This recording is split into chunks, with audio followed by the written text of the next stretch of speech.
नमस्ते सभी को। एक सेकंड के लिए मैं इस कहानी के बारे में कुछ कहना चाहता हूँ। कुछ लोगों के कमेंट आ रहे थे कि हमारा हीरो विवान अभी थोड़ा कमज़ोर लग रहा है, लेकिन ऐसा बिल्कुल नहीं है। कुछ एपिसोड्स के बाद विवान भी काफ़ी पावरफुल होगा। अभी के कुछ एपिसोड्स में बस मस्ती और थोड़ा सा रोमांस चलेगा। फिर बहुत जल्द अन्विता, विवान की एक्स वाइफ, का मेन सीन आने वाला है। मैं वादा करता हूँ, वो सीन इतना ज़बरदस्त होगा कि आप में से किसी ने भी इसकी उम्मीद नहीं की होगी। कहानी का असली मज़ा कुछ और ही है, और वो अगले एपिसोड्स में दिखेगा। और एक बात, प्लीज़ डिस्क्रिप्शन में ब्लू एफएम ऐप का लिंक दिया हुआ है, वहाँ से ऐप डाउनलोड कर लीजिए। इस जैसी बहुत सारी शानदार ऑडियो बुक्स अब वहीं अपलोड होंगी। ये तो बस उन्हीं में से एक है, तो प्लीज़ ब्लू एफएम ऐप ज़रूर डाउनलोड करें। धन्यवाद आप सभी का। सान्या से विदा लेने के बाद विवान टैक्सी से नदी किनारे स्थित विला वापस लौट गया। विवान जैसे ही विला में दाखिल हुआ, वह दंग रह गया। लिविंग रूम में आन्या, जिसे इस वक्त समुद्रिका के ऑफिस में होना चाहिए था, सोफे पर बाहें मोड़े बैठी थी। उसके चेहरे पर एक ठंडा भाव था। उसने एक ढीली रेशमी स्लिप ड्रेस पहनी हुई थी और अपने पैरों को क्रॉस करके बड़े ही सलीके से बैठी थी। उसका चेहरा डरावना लग रहा था, जैसे वह किसी बिना वजह की ठंड से घिरी हो। जब विवान वापस लौटा तो आन्या ने उसकी ओर देखा। उसकी आंखें सर्द थीं, मानो वह अपनी भावनाओं को दबा रही हो, और उनमें एक आने वाले ज्वालामुखी विस्फोट का संकेत छिपा था। दोनों ने दूर से एक दूसरे को देखा, और न जाने क्यों विवान को थोड़ी बेचैनी महसूस हुई। यह अजीब सा लगा, जैसे मैंने सामने वाले के साथ कुछ गलत किया हो और उसने मुझे रंगे हाथों पकड़ लिया हो। लेकिन जाहिर है उसने ऐसा कुछ नहीं किया था। कुछ पलों के लिए माहौल थोड़ा असहज हो गया। विवान चुपचाप अपने जूते बदल रहा था, लेकिन आन्या ने सबसे पहले उस अजीब खामोशी को तोड़ा। तुम कहाँ गए थे? आन्या ने अपने होंठ हल्के से खोले। उसकी धीमी आवाज में सवाल का एक हल्का सा संकेत था। मैं एक दोस्त से मिलने अस्पताल गया था, विवान ने सच सच जवाब दिया। यह सुनकर आन्या के सख्त चेहरे पर थोड़ी नरमी आ गई। बहुत खूब, तुमने झूठ नहीं बोला। इसके तुरंत बाद आन्या ने अपना सिर झुकाया और विवान को ध्यान से देखते हुए पूछा, सिर्फ दोस्त? विवान ने भौहें चढ़ाकर पलटकर पूछा, और क्या? आन्या के चेहरे पर नरमी आ गई, लेकिन उसकी आवाज में अभी भी थोड़ी झुंझलाहट थी। आज रात मैं तुम्हारे हाथ का बना खाना खाना चाहती हूं। तुमने यह बात पहले क्यों नहीं बताई? विवान नाखुश दिख रहा था। अगर तुमने मुझे पहले बताया होता तो वापस आते वक्त मैं पास के सुपरमार्केट से राशन का सामान ले आता। क्या तुम मुझ पर इल्जाम लगा रहे हो? आन्या ने थोड़ी भौहें चाईं, अपने होंठ सिकोड़े और एक नखरे वाला भाव दिखाया। वह पहले से ही बहुत खूबसूरत थी, लेकिन उसका यह रूठा हुआ, जिद्दी चेहरा और भी कातिलाना लग रहा था। विवान थोड़ा घबरा गया और तुरंत बोला, ठीक है, मैं हार मानता हूं। मैं अभी राशन खरीदने जा रहा हूं। इतना कहकर उसने अपने जूते दोबारा बदले और बाहर जाने की तैयारी करने लगा। एक मिनट रुको, मुझे कपड़े बदलने दो, मैं तुम्हारे साथ चलूंगी। आन्या की आवाज गूंजी, फिर ऊपर की ओर कदमों की आहट सुनाई दी। कुछ मिनट बाद दोनों एक साथ बाहर निकले। सुपरमार्केट विला से ज्यादा दूर नहीं था। दोनों लगभग 5 मिनट में वहां पहुंच गए। विवान ने शॉपिंग कार्ट को सीधे ताजे फलों और सब्जियों वाले सेक्शन की ओर बढ़ा दिया। आन्या खुशी खुशी उसके पीछे चल दी। तुम क्या खाना चाहती हो? विवान चलते चलते पूछता रहा। आन्या ने थोड़ी देर सोचा और फिर कुछ डिशेस के नाम बताए। विवान ने बिना किसी झिझक के तुरंत सामग्री चुनी और फिर घर की जरूरत की कुछ चीजें खरीदने के लिए आगे बढ़ गया। जब वे बिलिंग काउंटर पर पहुंचे तो विवान के पीछे खड़ी आन्या ने अचानक अपने बगल वाली शेल्फ से कंडोम का एक डिब्बा उठाया और उसे शॉपिंग कार्ट में फेंक दिया। विवान को तब तक पता नहीं चला जब तक कैशियर ने सामान स्कैन करना शुरू नहीं कर दिया। उसका चेहरा पल भर में लाल हो गया। माफ कीजिए, यह हमारा नहीं है। विवान ने उसे वापस देने के लिए हाथ बढ़ाया, लेकिन अचानक उसके पीछे से आन्या की आवाज आई, एक डिब्बा खरीद लो, वरना प्रेग्नेंट होने पर परेशानी होगी। विवान की आंखें फटी की फटी रह गईं। जब उसने मुड़कर आन्या की ओर देखा तो पाया कि वह अपने फोन पर वीडियो रिकॉर्ड कर रही थी। क्या तुम पागल हो? विवान ने पूछा। उसका चेहरा लाल हो गया था। आन्या मुस्कुराई और उसे आंख मारते हुए बोली, अगर तुम इसका इस्तेमाल नहीं करोगे और मैं प्रेग्नेंट हो गई तो क्या होगा?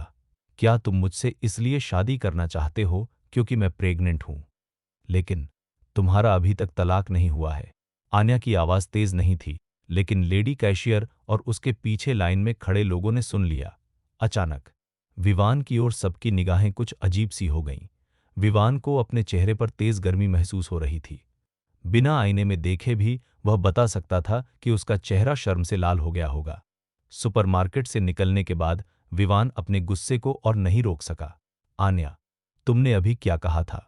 वह 2 भरे हुए शॉपिंग बैग लिए हुए था और आन्या को गुस्से से घूर रहा था। मेरा ऐसा कोई इरादा नहीं था, यह तो बस सुरक्षा के लिए था। आन्या बिल्कुल बेफिक्र दिख रही थी। यह देखकर विवान और भी गुस्से में आ गया। सुरक्षा भाड़ में जाए, हम आपस में उस तरह की चीजें नहीं करते, हमें सुरक्षा की क्या जरूरत है? तुम ऐसा नहीं करोगे तो फिर कल रात तुमने मुझे जो किस किया और छुआ, उसका क्या? अगर मैंने इतना विरोध न किया होता तो तुम ऐसा कर देते। जैसे ही आन्या बोलने लगी, अचानक उसके खूबसूरत चेहरे पर एक लाली छा गई। उसने विवान की ओर देखा, लेकिन जैसे ही उनकी नजरें मिली, वह शर्माते हुए दूसरी ओर देखने लगी। मैं विवान हक्का बक्का रह गया। उसे पिछली रात की एक भी घटना याद नहीं थी। क्या कल रात बेहोश होने के बाद मैंने वाकई आन्या के साथ कुछ गड़बड़ की? मुझे ऐसा नहीं लगता। विवान इस संभावना को नकारना चाहता था, लेकिन आज आन्या के बिस्तर में जागने के ख्याल से वह थोड़ा असहज महसूस कर रहा था। विवान ने ईमानदारी से माफी मांगते हुए कहा, मुझे खेद है, कल रात एक एक्सीडेंट हो गया था। मैं आगे से ज्यादा सावधान रहूंगा। हाँ, मैं तुम्हें दोष नहीं देती। आन्या शर्मा गई और जवाब देते हुए बोली, उस चीज को संभाल कर रखना। अगली बार अगर तुम खुद पर काबू न रख पाओ तो उसे इस्तेमाल करना याद रखना। विवान का चेहरा भी लाल हो गया। वापस लौटते समय उन दोनों में से किसी ने भी दोबारा बात नहीं की। विला में लौटने के बाद विवान सीधे रसोई में चला गया। खाना खाने के बाद विवान ने बर्तन साफ किए और जल्दी से ऊपर चला गया। इस घटना के बाद वह असमंजस में था कि आन्या का सामना कैसे करे। नहाने के बाद विवान बिस्तर पर लेट गया और उसने मन ही मन फैसला कर लिया, वह वीकेंड में घर से बाहर चला जाएगा। आखिरकार अगर एक कुंवारा लड़का और लड़की एक साथ रह रहे हों और उनके बीच कुछ हो जाए तो स्थिति को संभालना मुश्किल होगा। शाम, विला के मास्टर बेडरूम में आन्या का कमरा। आन्या ने सुपरमार्केट में रिकॉर्ड किया हुआ वीडियो भेज दिया और साथ में एक मैसेज टाइप किया, वह जल्द ही तुम्हारा जीजा बनने वाला है, इसलिए बेहतर यही होगा कि तुम अपने जीजा से कुछ दूरी बनाए रखो। मैसेज भेजा गया और तुरंत जवाब आ गया, तुमने उसके साथ संबंध बनाए? आन्या मुस्कुराई, इमोजी बॉक्स खोला और अपना चेहरा ढके हुए एक शर्मीले खरगोश का इमोजी भेजा। व्हाट्सएप चैट बॉक्स में एक नया मैसेज आया, आन्या, विवान मेरे जीजा हैं और तुम्हारी बहन के पति भी हैं। अभी इस तरह की बातें कहना जल्दबाजी होगी। आन्या ने कोई जवाब नहीं दिया, इसके बजाय उसने चैट विंडो बंद कर दी। अगले कुछ दिनों तक सब कुछ सामान्य रूप से चलता रहा, काम पर आने जाने के अलावा। विवान कभी कभी खाली समय में रेंट वाले ऐप्स पर अपार्टमेंट ढूंढता रहता। काम को आसान बनाने के लिए उसने खासतौर पर ऑफिस के पास एक रिहायशी इलाका चुना। वीकेंड में नाश्ता करने के बाद विवान ने रियल एस्टेट एजेंट को फोन किया और अपार्टमेंट देखने का समय तय कर लिया। उसके जाने से ठीक पहले आन्या ने उसे रोक लिया। तुम्हें बाहर जाने की इजाजत नहीं है। आन्या बहुत गुस्से में लग रही थी। ढीले ढाले आरामदायक कपड़े पहने हुए वह विवान के सामने खड़ी थी। उसकी खूबसूरत आंखों में शिकायत और जिद्द भरी हुई थी।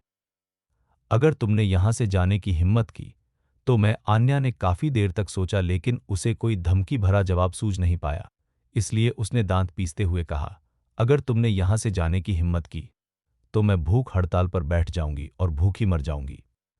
आन्या की बातों से विवान का फैसला नहीं बदला।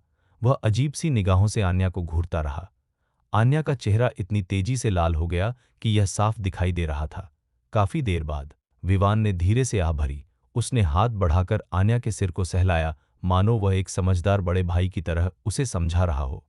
आन्या एक पल के लिए सन्न रह गई और अगले ही पल उसने विवान की कोमल आवाज सुनी, मजाक करना बंद करो, हम एक दूसरे के लिए सही नहीं हैं। विवान की आवाज कोमल थी, लेकिन उसमें पक्का इरादा झलक रहा था। आन्या चुप हो गई। उसने उसे और नहीं रोका और विवान को अपने पास से होकर विला से बाहर जाने दिया। किराए की प्रक्रिया आराम से पूरी हो गई, लेकिन फ्लैट का नक्शा विवान की उम्मीद से कुछ अलग था। विवान असल में एक बेडरूम वाला फ्लैट किराए पर लेना चाहता था, क्योंकि वह अकेला रहने वाला था और एक बेडरूम उसके लिए काफी होता। लेकिन फ्लैट देखने के बाद उसे एहसास हुआ कि यह 2 बेडरूम और एक लिविंग रूम वाला फ्लैट था।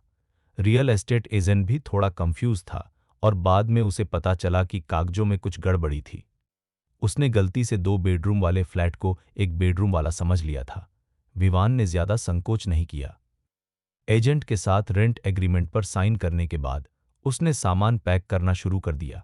90 वर्ग मीटर का यह घर पूरी तरह फर्निश्ड था और सफाई कर्मी ने पहले ही इसकी सफाई कर दी थी।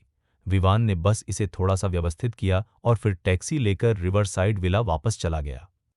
उसने अपने कपड़े और कुछ निजी सामान सूटकेस में पैक कर लिए।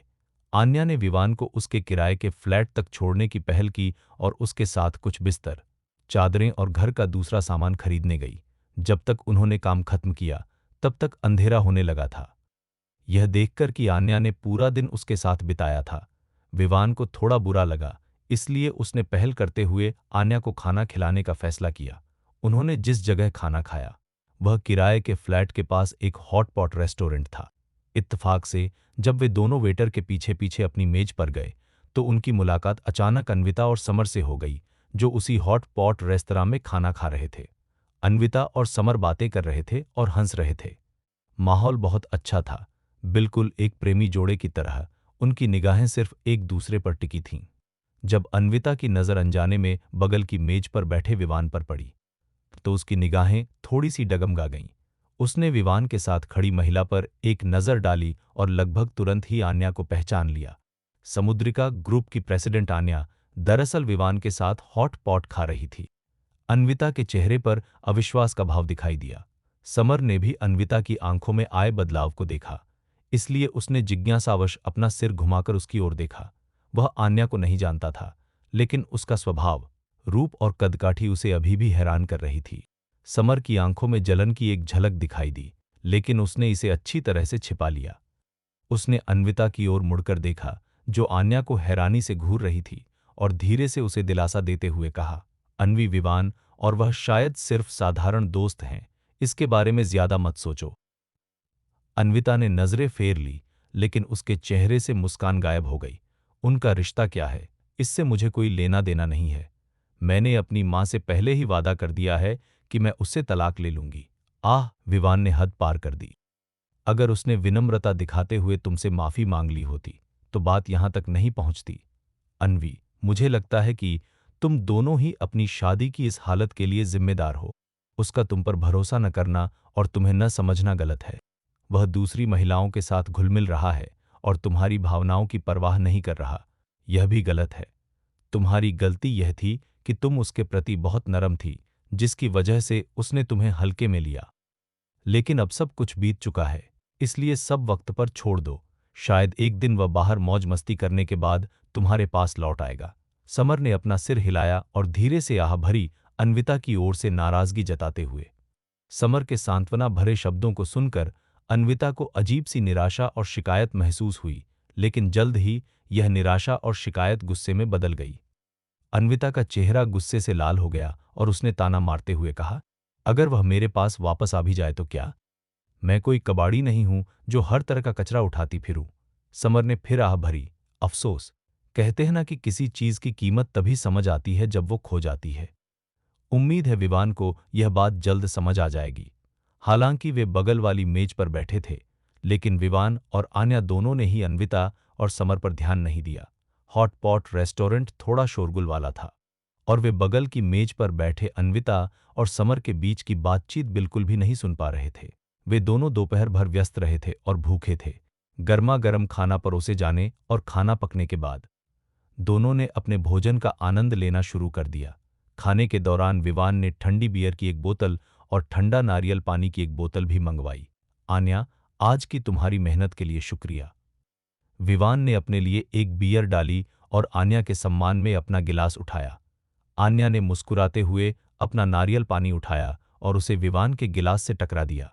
छोटे मालिक, आपका शुक्रिया बहुत औपचारिक है। अगर आप वाकई मुझे धन्यवाद देना चाहते हैं तो भविष्य में मुझे अपने घर पर खाना खाने के लिए अक्सर क्यों नहीं बुलाते? कोई बात नहीं, विवान ने बिना किसी झिझक के हामी भर दी। लेकिन उसने कभी सपने में भी नहीं सोचा था कि आन्या अक्सर उसके घर खाना खाने आएगी और खाने का बिल बिल्कुल भी नहीं देगी, बल्कि उसका पूरा फायदा उठाएगी। छोटे मालिक, आपके चेहरे पर लाल तेल लगा हुआ है। आन्या ने अपना हाथ उठाया और नैपकिन से विवान के चेहरे पर गलती से लगे तेल के दागों को धीरे से पोंछ दिया। क्योंकि डाइनिंग टेबल काफी बड़ी थी, इसलिए विवान के चेहरे से तेल के दाग पोंछने में मदद करने के लिए आन्या को खड़ा होना पड़ा। जल्दी उठने की इस हरकत ने अन्विता का ध्यान खींच लिया। जब उसने उधर देखा तो उसने विवान को होठों पर हल्की सी मुस्कान लिए हुए देखा, जो आन्या द्वारा प्यार से उसका चेहरा पोंछने के काम का आनंद ले रहा था। छपाक, गिलास जमीन पर गिरा और चकनाचूर होकर बिखर गया। अन्विता का चेहरा ऐसा लग रहा था मानो उसने कोई मक्खी निगल ली हो, और उसका रंग काफी बदसूरत हो गया था। शोर सुनकर विवान ने शक भरी निगाहों से उधर देखा। वह आन्या 20 मिनट से हॉट पॉट रेस्टोरेंट में थे, और अब जाकर उन्हें एहसास हुआ कि अन्विता बगल वाली मेज पर बैठी है। अन्वी, क्या तुम ठीक हो? समर खड़ा हुआ, चिंता से देखा, अन्विता का हाथ पकड़ा और ध्यान से उसकी जांच की। अन्विता ने अपनी नजरें हटा ली, धीरे से मुस्कुराई और सिर हिलाते हुए बोली, कुछ नहीं, बस हाथ फिसल गया। अच्छा हुआ कि तुम ठीक हो। समर ने सिर हिलाया, वेटर को बुलाया और उससे एक नया कप लाने को कहा। विवान ने यह सब देखा, लेकिन उसकी आंखें शांत रहीं, मानो उसे बिल्कुल भी परवाह न हो। आन्या ने तिरछी नजर से अन्विता की ओर देखा और शक करते हुए पूछा, छोटे मालिक, आप अपनी एक्स वाइफ को जलाने के इरादे से यहां तो नहीं आए होंगे? मैं इतना भी बोर नहीं हूं। विवान ने बियर का एक घूंट लिया और हॉट पॉट में चिकन पकाना जारी रखा। दोनों ने खूब खाया। आन्या को मसालेदार खाना उससे कहीं ज्यादा पसंद था जितना उसने सोचा था। हालांकि मसालेदार होने की वजह से वह लगातार पानी पी रही थी, फिर भी उसने खाना जारी रखा। शायद मसालेदार खाना खाने की वजह से आन्या की आंखों में पानी आ गया था और उसके गोरे गाल हल्के से लाल हो गए थे, जिससे वह बेहद आकर्षक लग रही थी। बिल्कुल एक रसीले आड़ू की तरह, जिसे देखकर खाने का मन करता है। एक पल के लिए विवान सन्न रह गया। खांसी। विवान की निगाहें आन्या पर टिकी होने पर उसके होठों पर एक प्यारी मुस्कान आ गई। उसने जानबूझकर हल्की खांसी की और विवान अचानक होश में आया। उसकी आंखें इधर उधर घूम गईं और शर्म से उसके कान लाल हो गए। विवान ने आन्या की ओर दोबारा देखने की हिम्मत नहीं की, लेकिन आन्या को उसमें दिलचस्पी हो गई थी।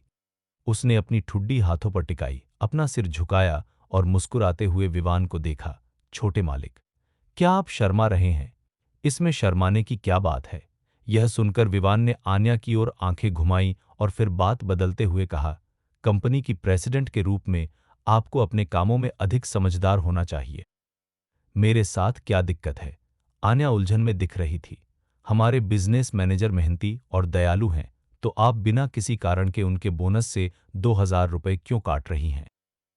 जब यह विषय सामने आया तो विवान गंभीर होने से खुद को रोक नहीं सका।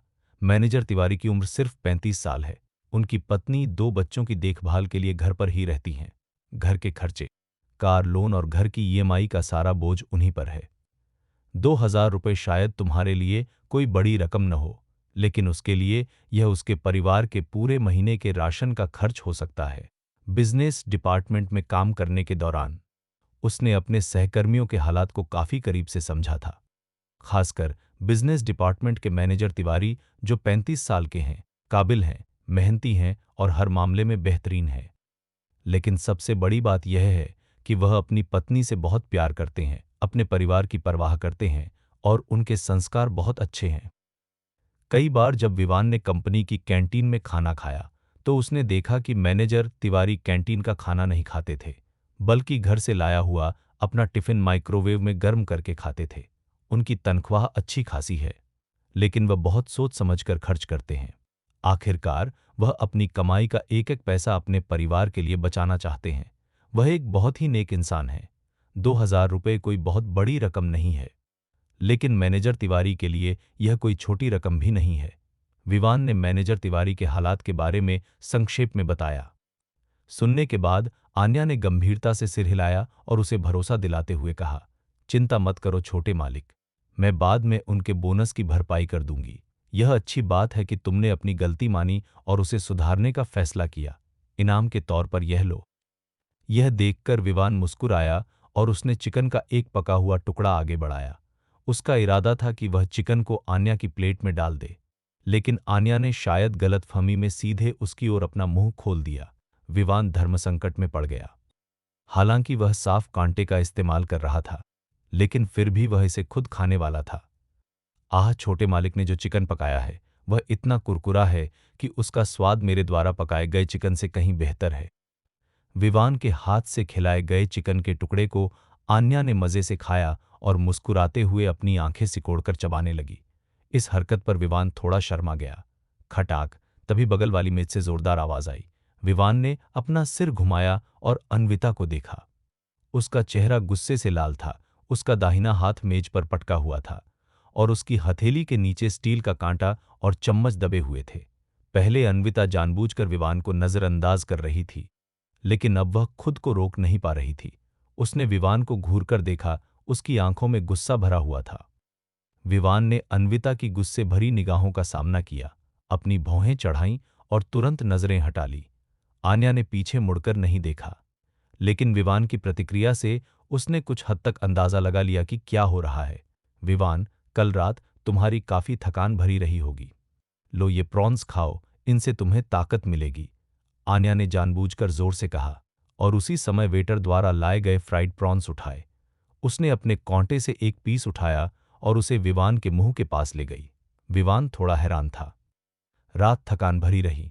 उसने कल रात ऐसा कुछ नहीं किया, तो फिर इतनी थकान वाली बात क्या थी?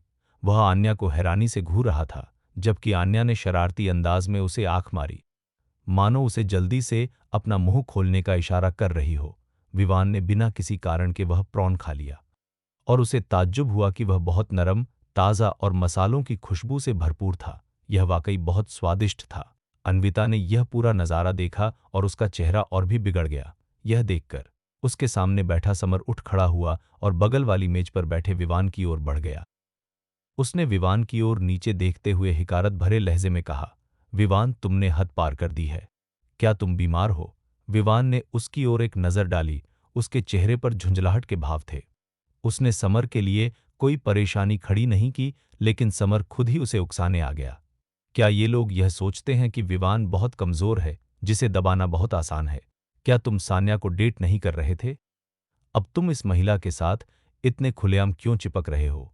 क्या सान्या को इसके बारे में पता है? समर के चेहरे पर कोई भाव नहीं था और उसके पहले शब्द ही इल्जाम लगाने वाले थे। वह खुद को नैतिक रूप से महान साबित करने की कोशिश कर रहा था, खासकर विवान के दो नावों पर पैर रखने वाले घिनौने व्यवहार की आलोचना करके। क्या मैं तुम्हें अच्छी तरह जानता हूं? विवान को गुस्सा नहीं आया, बल्कि उसे यह थोड़ा मज़किया लगा। उसने समर को ऐसे घूरकर देखा मानो वह किसी बेवकूफ को देख रहा हो। उस नज़र से ऐसा लग रहा था मानो वह कह रही हो, मेरे मामलों में दखल देना या फालतू राय देना तुम्हारा काम नहीं है। समर के चेहरे पर बेइज्जती के भाव आ गए। उसे उम्मीद थी कि विवान उससे बहस करेगा, लेकिन उसने कभी नहीं सोचा था कि विवान इतना बेपरवाह होगा, यहां तक कि उसे इग्नोर भी करेगा। इससे उसे ऐसा महसूस हुआ जैसे वह ध्यान खींचने के लिए किसी जोकर की तरह हरकतें कर रहा हो। समर ने विवान को गुस्से से घूरा, फिर आन्या की ओर मुड़कर कहा, मिस ब्यूटीफुल, इस आदमी का तलाक नहीं हुआ है और यह अपनी ही बीवी की बेस्ट फ्रेंड के साथ चक्कर चला रहा है।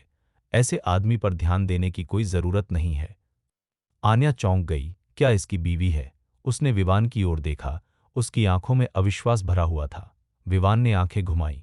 नौटंकी चालू, नौटंकी चालू। यह देखकर कि आन इन बातों से अनजान लग रही थी, समर बेहद खुश हुआ। उसने तुरंत बताया कि विवान एक नंबर का अय्याश था, जो पिछले 5 सालों से अपनी बीवी के पैसों पर पल रहा था और सान्या के साथ भी उसके संबंध थे। बेशक उसकी बातों में मिर्च मसाला लगाकर चीजों को बढ़ा चढ़कर पेश किया गया था। जैसे जैसे आन्या सुनती गई, उसका चेहरा उतरता गया। उसने अपने निचले होंठ को दांतों तले दबाया। वह बेहद दुखी लग रही थी, मानो उसे किसी धोखेबाज ने ठग लिया हो। उसने कहा, विवान, मुझे कभी उम्मीद नहीं थी कि तुम इस तरह के इंसान निकलोगे। समर मुस्कुराया और बोला, मिस, अभी भी सच्चाई जानने में देर नहीं हुई है। इस तरह का आदमी। आन्या, जो अब भी हार मानने को तैयार नहीं दिख रही थी, ने पूछा, तुमने इतनी बड़ी बड़ी बातें कह दी, क्या तुम्हारे पास कोई सबूत है? मुझे नहीं लगता कि यह उस तरह के इंसान है जैसा तुम बता रहे हो। सबूत? समर ने मजाक उड़ाते हुए हंसा। उसने पहले विवान की ओर देखा, जो शांत होने का नाटक कर रहा था, और फिर मुड़कर अन्विता की ओर इशारा किया। उसका नाम अन्विता है और वह विवान की असली पत्नी है। अगर तुम्हें मेरी बात पर यकीन नहीं है, तो तुम खुद इन दोनों से पूछ सकती हो। इन्हें आमने सामने होने दो। आन्या ने हैरानी भरे अंदाज में पूछा, वह विवान की पत्नी है? तो फिर वह तुम्हारे साथ अकेले क्यों बैठी है? समर के चेहरे पर घबराहट दिखाई दी। हम साथ काम करते हैं और इत्तेफाक से आज वीकेंड है, इसलिए हमने शॉपिंग करने और साथ में डिनर करने का प्लान बनाया था। जब तुम्हें पता है कि तुम्हारी कलीग शादीशुदा है, तो तुमने उसे अकेले डिनर पर क्यों बुलाया? क्या तुम्हें डर नहीं लगा कि उसका पति जलन महसूस करेगा? क्या शादीशुदा महिलाओं से दूरी बनाए रखना समझदारी की बात नहीं है? आन्या की आंखों में नफरत झलक रही थी और उसने आगे कहा, या तुम जानबूझकर ऐसा कर रहे हो?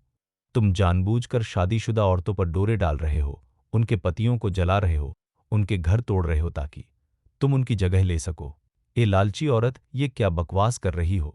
क्या तुम्हें लगता है कि मुझे तुम जैसे लोगों के सहारे की जरूरत है? मुझ में काबिलियत है, मैं दिखने में हैंडसम हूं।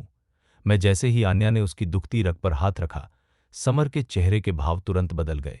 उसने आन्या की ओर उंगली उठाते हुए उसे बार बार बुरा भला कहा, लेकिन आन्या शांति से खड़ी हो गई। फिर उसने नारियल पानी से आधा भरा गिलास उठाया और सीधे समर के मुंह पर दे मारा। ठंडे नारियल पानी के कारण समर के होश ठिकाने आ गए। उसकी आंखें फटी की फटी रह गईं। उसका चेहरा हैरानी से भर गया। तुम्हारी हिम्मत कैसे हुई मुझ पर पानी फेंकने की? बोलते बोलते उसने गुस्से में अपना हाथ उठाया, मानो वह आन्या को थप्पड़ मारने ही वाला हो। लेकिन जैसे ही समर ने अपना हाथ उठाया, विवान ने उसकी कलाई पकड़ ली और झटके से खड़ा हो गया।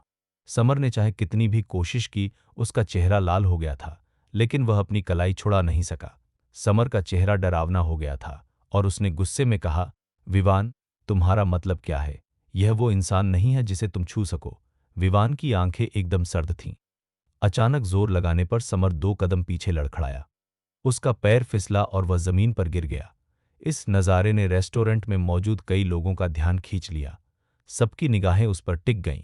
समर का चेहरा पीला पड़ गया और फिर शर्म से लाल हो गया। वह बेहद अजीब लग रहा था। वह विवान को सबक सिखाना चाहता था, लेकिन विवान उससे कहीं ज्यादा ताकतवर निकला।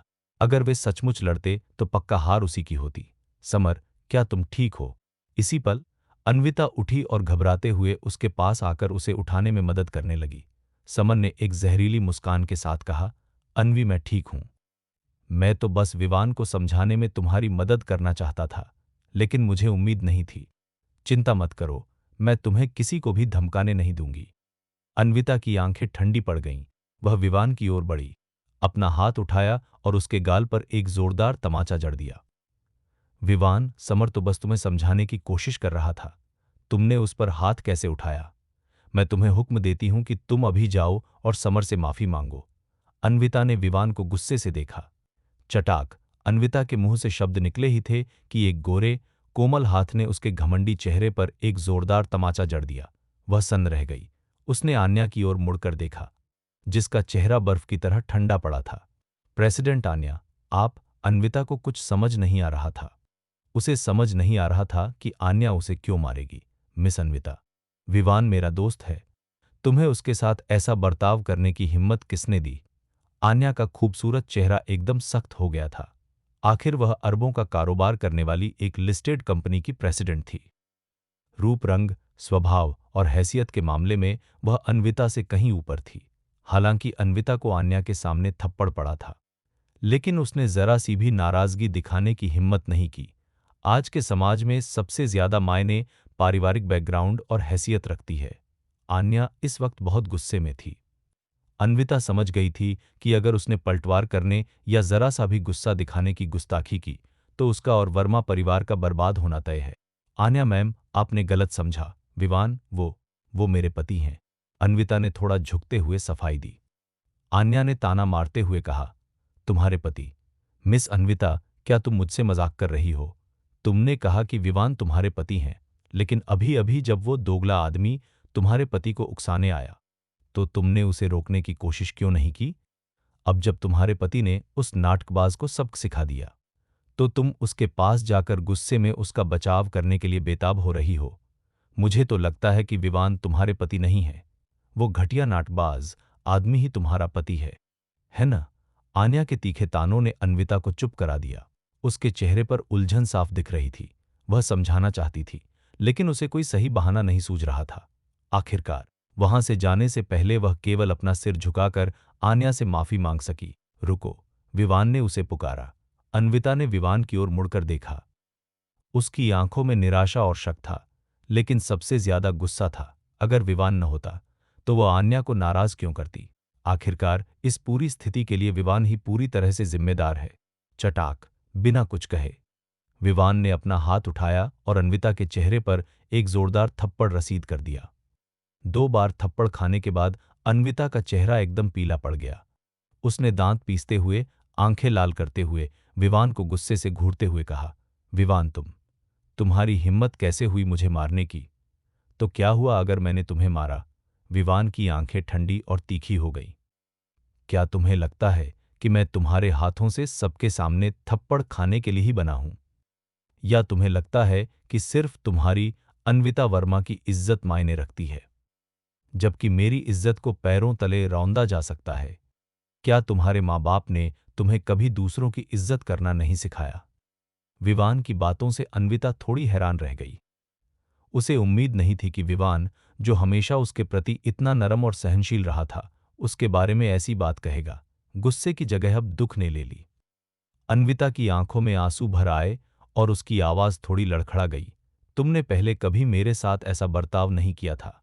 तुम मेरी पत्नी हुआ करती थी और मैं हमेशा तुम्हारी बात मानता था, क्योंकि मैं हमारी शादी को बचाना चाहता था। अब जब हमारा तलाक हो रहा है तो तुम्हें क्या लगता है कि मैं तुम्हारी जी हुजूरी क्यों करूंगा?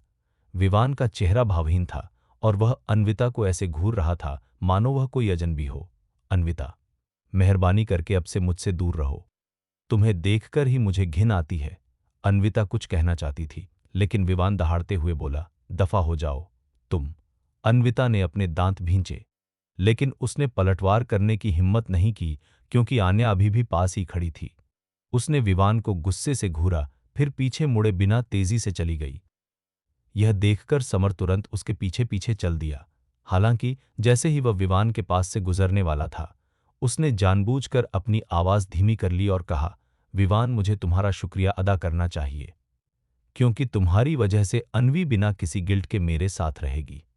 यह कहने के बाद समर ने जीत के भाव से विवान की ओर देखा।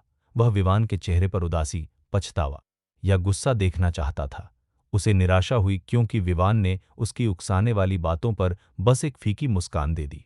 समर को बेबसी का एहसास हुआ, मानो उसने हवा में मुक्का मारा हो। वह रुका नहीं, बल्कि अन्विता से मिलने के लिए अपनी चाल तेज कर दी।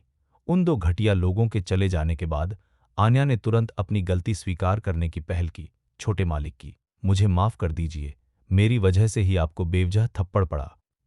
विवान ने उसकी तरफ देखा और बेबसी से मुस्कुराते हुए कहा, इसका तुमसे कोई लेना देना नहीं है, इसलिए खुद को दोष मत दो।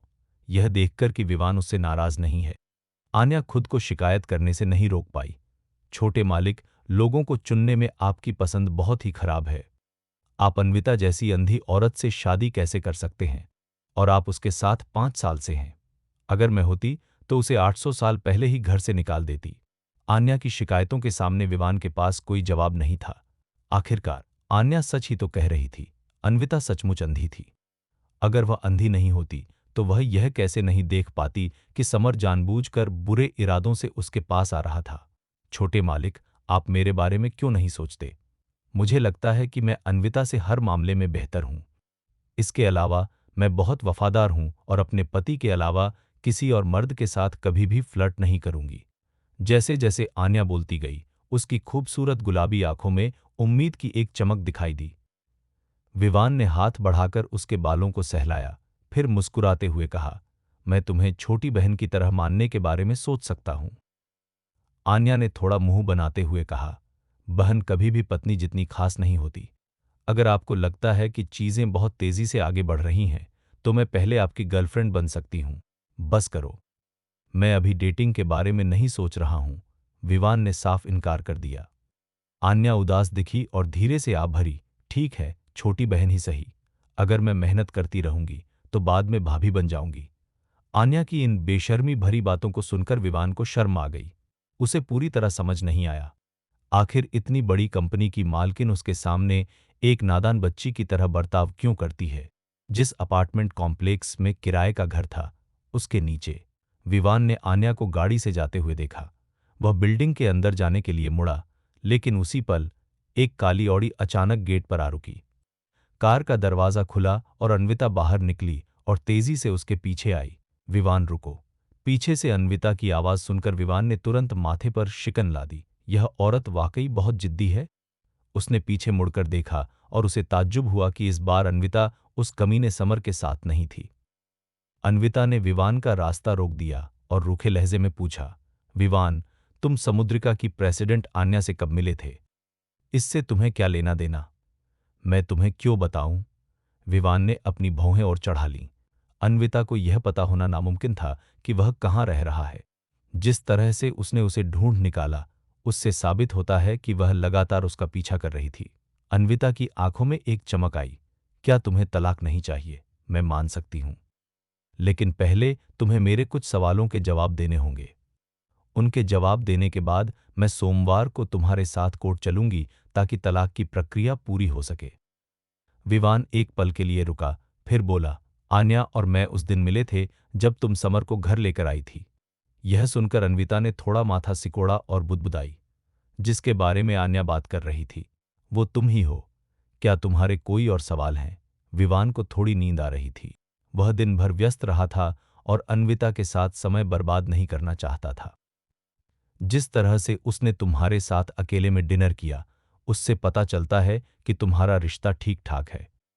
क्या तुम आन्या से बात करके उसे वर्मा परिवार के साथ कॉन्ट्रैक्ट जारी रखने के लिए कह सकते हो? जैसे कि विवान के इनकार करने के डर से अन्विता ने जल्दी से आगे कहा, जब तक तुम आन्या को मना लेते हो कि वह वर्मा ग्रुप के साथ बिजनेस करती रहे, मैं तुम्हारे किए गए सभी कामों को माफ कर सकती हूं और आगे से मैं समर से दूरी बनाए रखूंगी। हाँ। विवान, जिसे पहले नींद आ रही थी, अन्विता की बेशर्म बातें सुनकर अपनी हंसी नहीं रोक पाया। अन्विता, तुम्हें अब भी यही लगता है कि मैं सिर्फ तुम पर गुस्सा निकाल रहा हूं, है ना? क्या ऐसा नहीं है? पहले सान्या थी और अब आन्या है। तुम जानबूझकर उनके करीब आते हो ताकि मुझे जलन हो, है ना? अन्विता के चेहरे पर आत्मविश्वास का भाव था। आन्या के आने से पहले उसे सचमुच शक था कि विवान और सान्या एक साथ हैं, लेकिन आन्या के आने के बाद उसे लगा कि विवान और सान्या सिर्फ नाटक कर रहे थे। वह बस उसे परेशान करने की कोशिश कर रहा था। शादी के 5 साल बाद उसे लगा कि वह विवान को अच्छी तरह जानती है। विवान अपने रिश्तों को लेकर बहुत गंभीर रहता है और महिलाओं से दूरी बनाए रखता है। सान्या के साथ डेटिंग करते समय वह कभी भी आन्या के साथ अकेले डिनर पर नहीं जाता। इतना ही नहीं, विवान और आन्या बहुत ही ज्यादा क्लोज लग रहे थे। अगर यह दिखावा नहीं है तो और क्या हो सकता है? अगर तुम्हें ऐसा लगता है तो ठीक है। अन्विता के इस घमंड को देखकर विवान के पास उसे समझाने का धीरज नहीं बचा था। विवान, यह किस तरह का रवैया है? विवान की बेरुखी साफ दिख रही थी और अन्विता को थोड़ा गुस्सा आ गया। मैंने तुम्हें पहले ही बचने का रास्ता दे दिया है, इसलिए मेरे सामने दिखावा मत करो। क्या मुझे तुमसे बचने का रास्ता मांगने की जरूरत है? विवान के चेहरे पर झुंझलाहट के भाव थे। अन्विता ने गुस्से में कहा, विवान, क्या तुम सच में तलाक चाहते हो? मैं तुम्हें बता दूं, एक बार तलाक हो गया तो मैं कभी पीछे मुड़कर नहीं देखूंगी और तुम्हें वापस लाने की कोशिश नहीं करूंगी। यह मेरी आखिरी कोशिश होगी। बेहतर होगा कि तुम अच्छे से सोच लो। मैंने इस बारे में बहुत अच्छे से सोच लिया है। अगले सोमवार को कोर्ट में मिलते हैं तलाक के लिए। अपनी बात पूरी करने के बाद विवान मुड़ा और पीछे देखे बिना बिल्डिंग के अंदर चला गया। विवान, वर्मा ग्रुप को एक नया पार्टनर मिल गया है। समुद्रिका के बिना भी वर्मा ग्रुप और भी तरक्की करेगा। अगर तुम्हें बाद में पछतावा हुआ तो मैं तुम्हें दूसरा मौका नहीं दूंगी।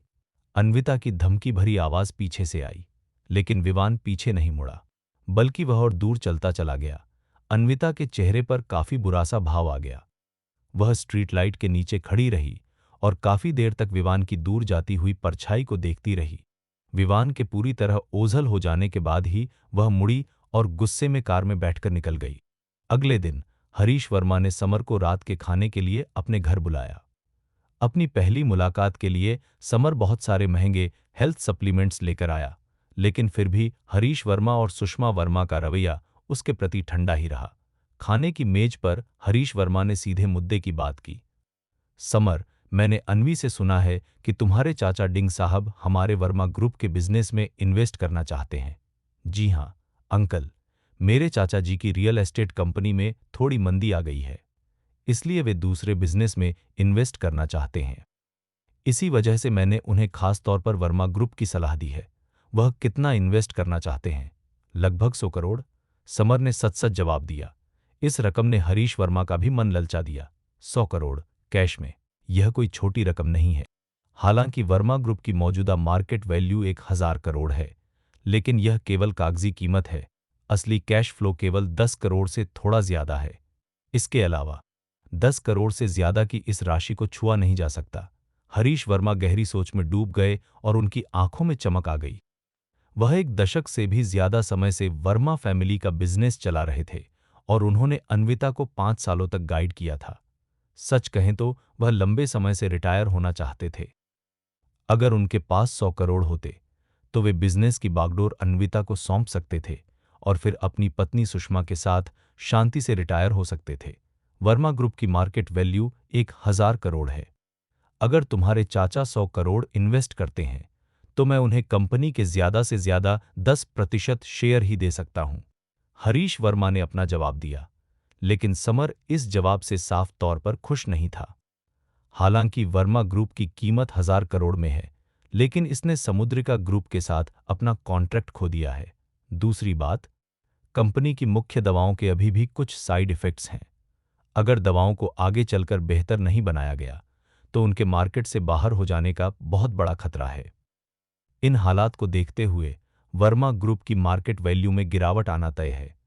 इसके बावजूद हरीश वर्मा अपने शेयर वर्मा ग्रुप की बेस्ट मार्केट वैल्यू पर बेचना चाहते थे, जो साफ तौर पर हालात का फायदा उठाने की कोशिश थी।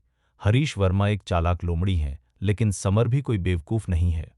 उसने संकोच करने का नाटक किया। अंकल, मैं फिलहाल वर्मा कंपनी का बिजनेस मैनेजर हूं, इसलिए मैं कंपनी की हालत अच्छी तरह जानता हूं। अन्विता ने छिले हुए झींगे समर की प्लेट में रखे, फिर अपने पिता हरीश वर्मा की ओर मुड़कर कहा, पापा, वर्मा ग्रुप की मौजूदा हालत को देखते हुए इसकी वैल्यू पक्का 1000 करोड़ तक नहीं पहुंच सकती।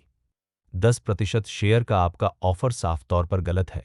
हरीश वर्मा ने थोड़ा माथा सिकोड़ा और कुछ नाराजगी के साथ अपनी बेटी अन्विता की ओर देखा। हालांकि सुषमा वर्मा को कंपनी चलाने या बाजार की समझ नहीं थी, लेकिन वह जानती थी कि अन्विता को इस समय समर की तरफदारी नहीं करनी चाहिए थी। अन्वी, मेरा फोन आजकल ठीक से काम नहीं कर रहा है। मेरे कमरे में आओ और देखो कि क्या गड़बड़ है। सुषमा वर्मा ने अपना खाना छोड़ दिया, उठीं और अन्विता को खींचकर कमरे में ले गईं। अन्विता के बिना, उस बेवकूफ लड़की के बिना जिसने बाहरी लोगों का साथ दिया था। हरीश वर्मा ने अपने असली इरादे जाहिर कर दिए और सीधे पूछा, तुम्हारे चाचा को शायद वर्मा ग्रुप की असली हालत का पता नहीं है ना? हम समर ने मुस्कुराते हुए सिर हिलाया। हरीश वर्मा की निगाहें तीखी थीं, मानो वह इंसान के आर पार देख सकते हों। तो तुम क्या चाहते हो?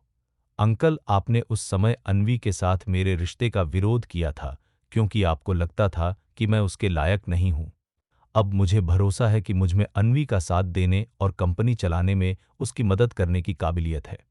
समर थोड़ी देर रुका, फिर बोला, अगर आप मुझे अन्वी से मिलने की इजाजत दे देते हैं तो मैं यह बात अपने चाचा से छुपा सकता हूं और उनसे वर्मा ग्रुप के 10% शेयर 100 करोड़ में खरीदवा सकता हूं। क्या तुम बस इतना ही मांग रहे हो? हरीश वर्मा ने अपनी आंखें थोड़ी सिकोड़ी। समर ने ईमानदारी से कहा, अंकल, मैं पैसे के लिए इंडिया वापस नहीं आया और वर्मा ग्रुप में शामिल नहीं हुआ, बल्कि इसलिए आया हूं क्योंकि मैं सचमुच अन्वी से प्यार करता हूं और उसके साथ रहना चाहता हूं। तो क्या तुमने अन्वी के साथ विवान के रिश्ते को खराब करने के लिए जानबूझकर उसके करीब आने की कोशिश की?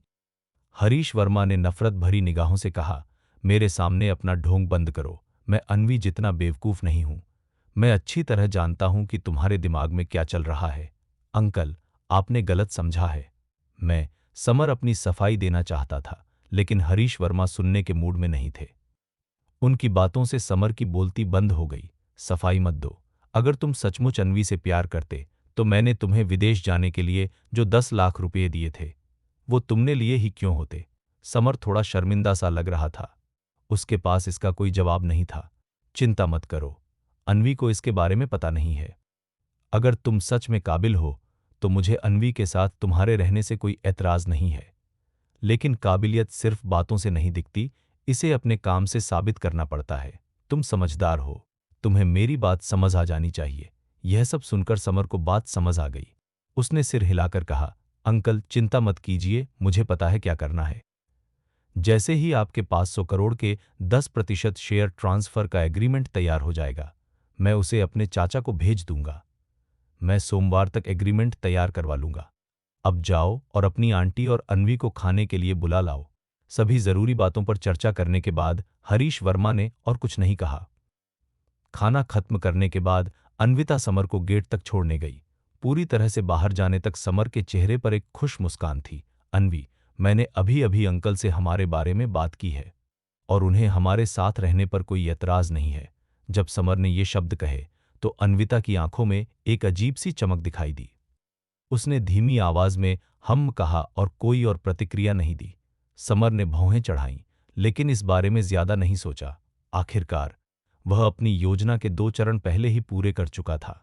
जब तक आगे की योजनाओं में कोई गड़बड़ नहीं होती, वर्मा परिवार का सब कुछ उसका हो जाएगा। सोमवार पलक झपकते ही आ गया।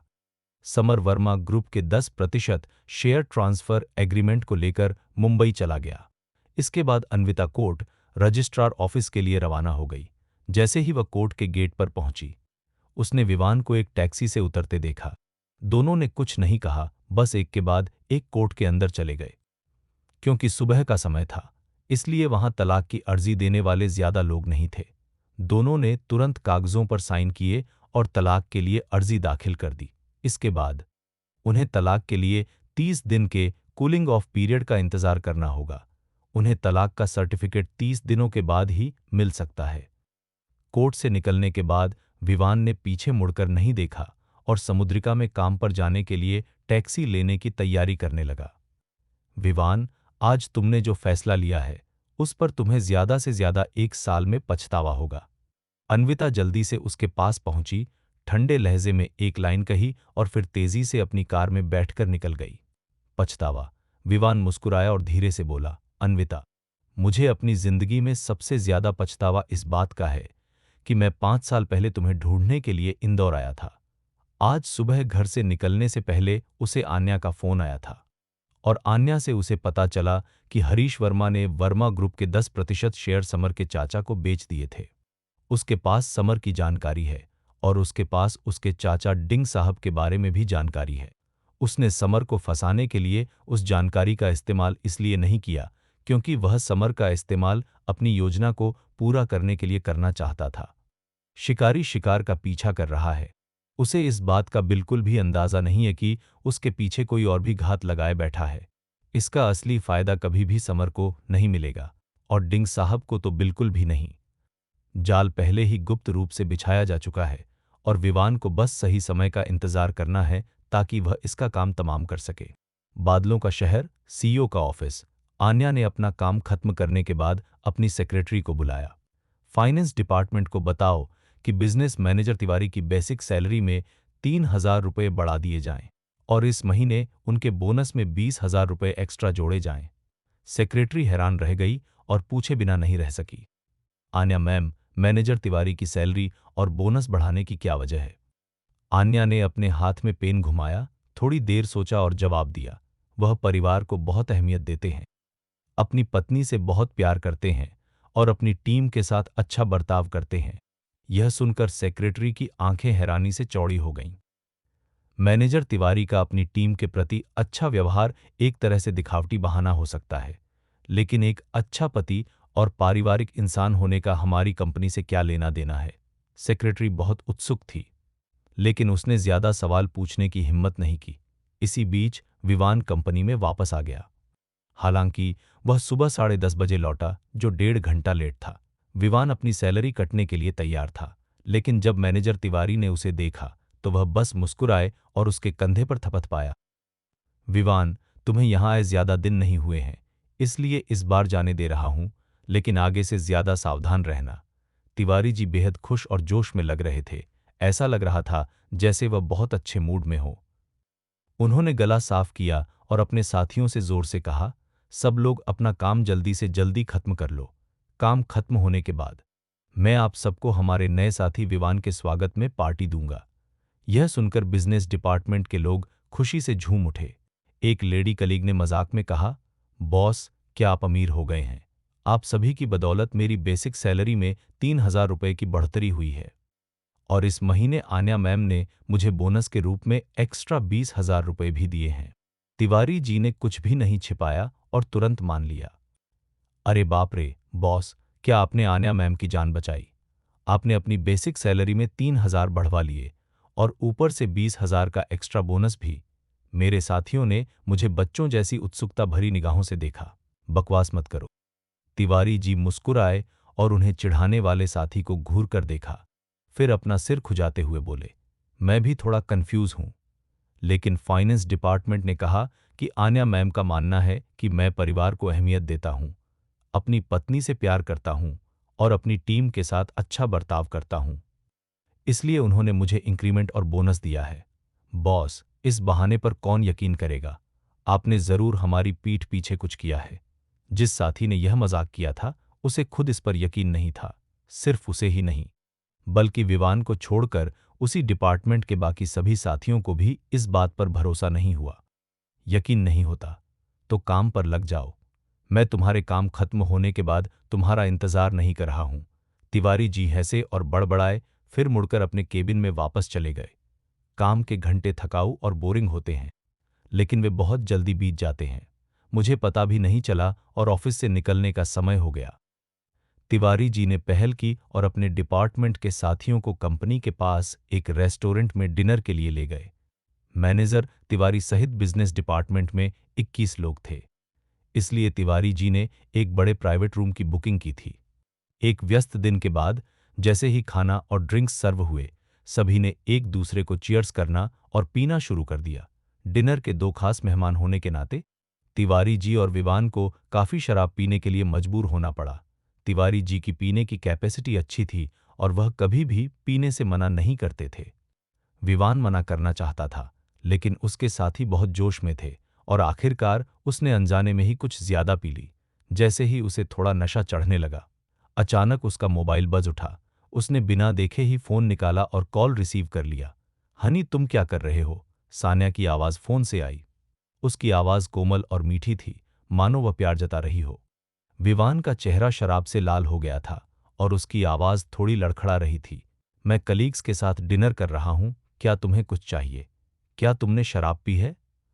मेरे कलीग्स बहुत जबरदस्ती कर रहे थे। तुम कहाँ खाना खा रहे हो? मैं थोड़ी देर में तुम्हें लेने आ जाऊंगी। कोई जरूरत नहीं, मैं कंपनी के पास ही रहता हूं। मैं बाद में खुद ही वापस आ जाऊंगा। तुमने जरूरत से ज्यादा पी ली है। अगर घर जाते समय रास्ते में कुछ हो गया तो? चलो बताओ तुम कहाँ हो, मैं अभी आ जाऊंगी। मैं यहाँ हूँ।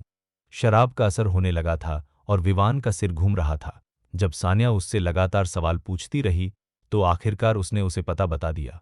जब उन्होंने पेट भर खाना पीना कर लिया, तो कलीग्स एक एक करके चले गए।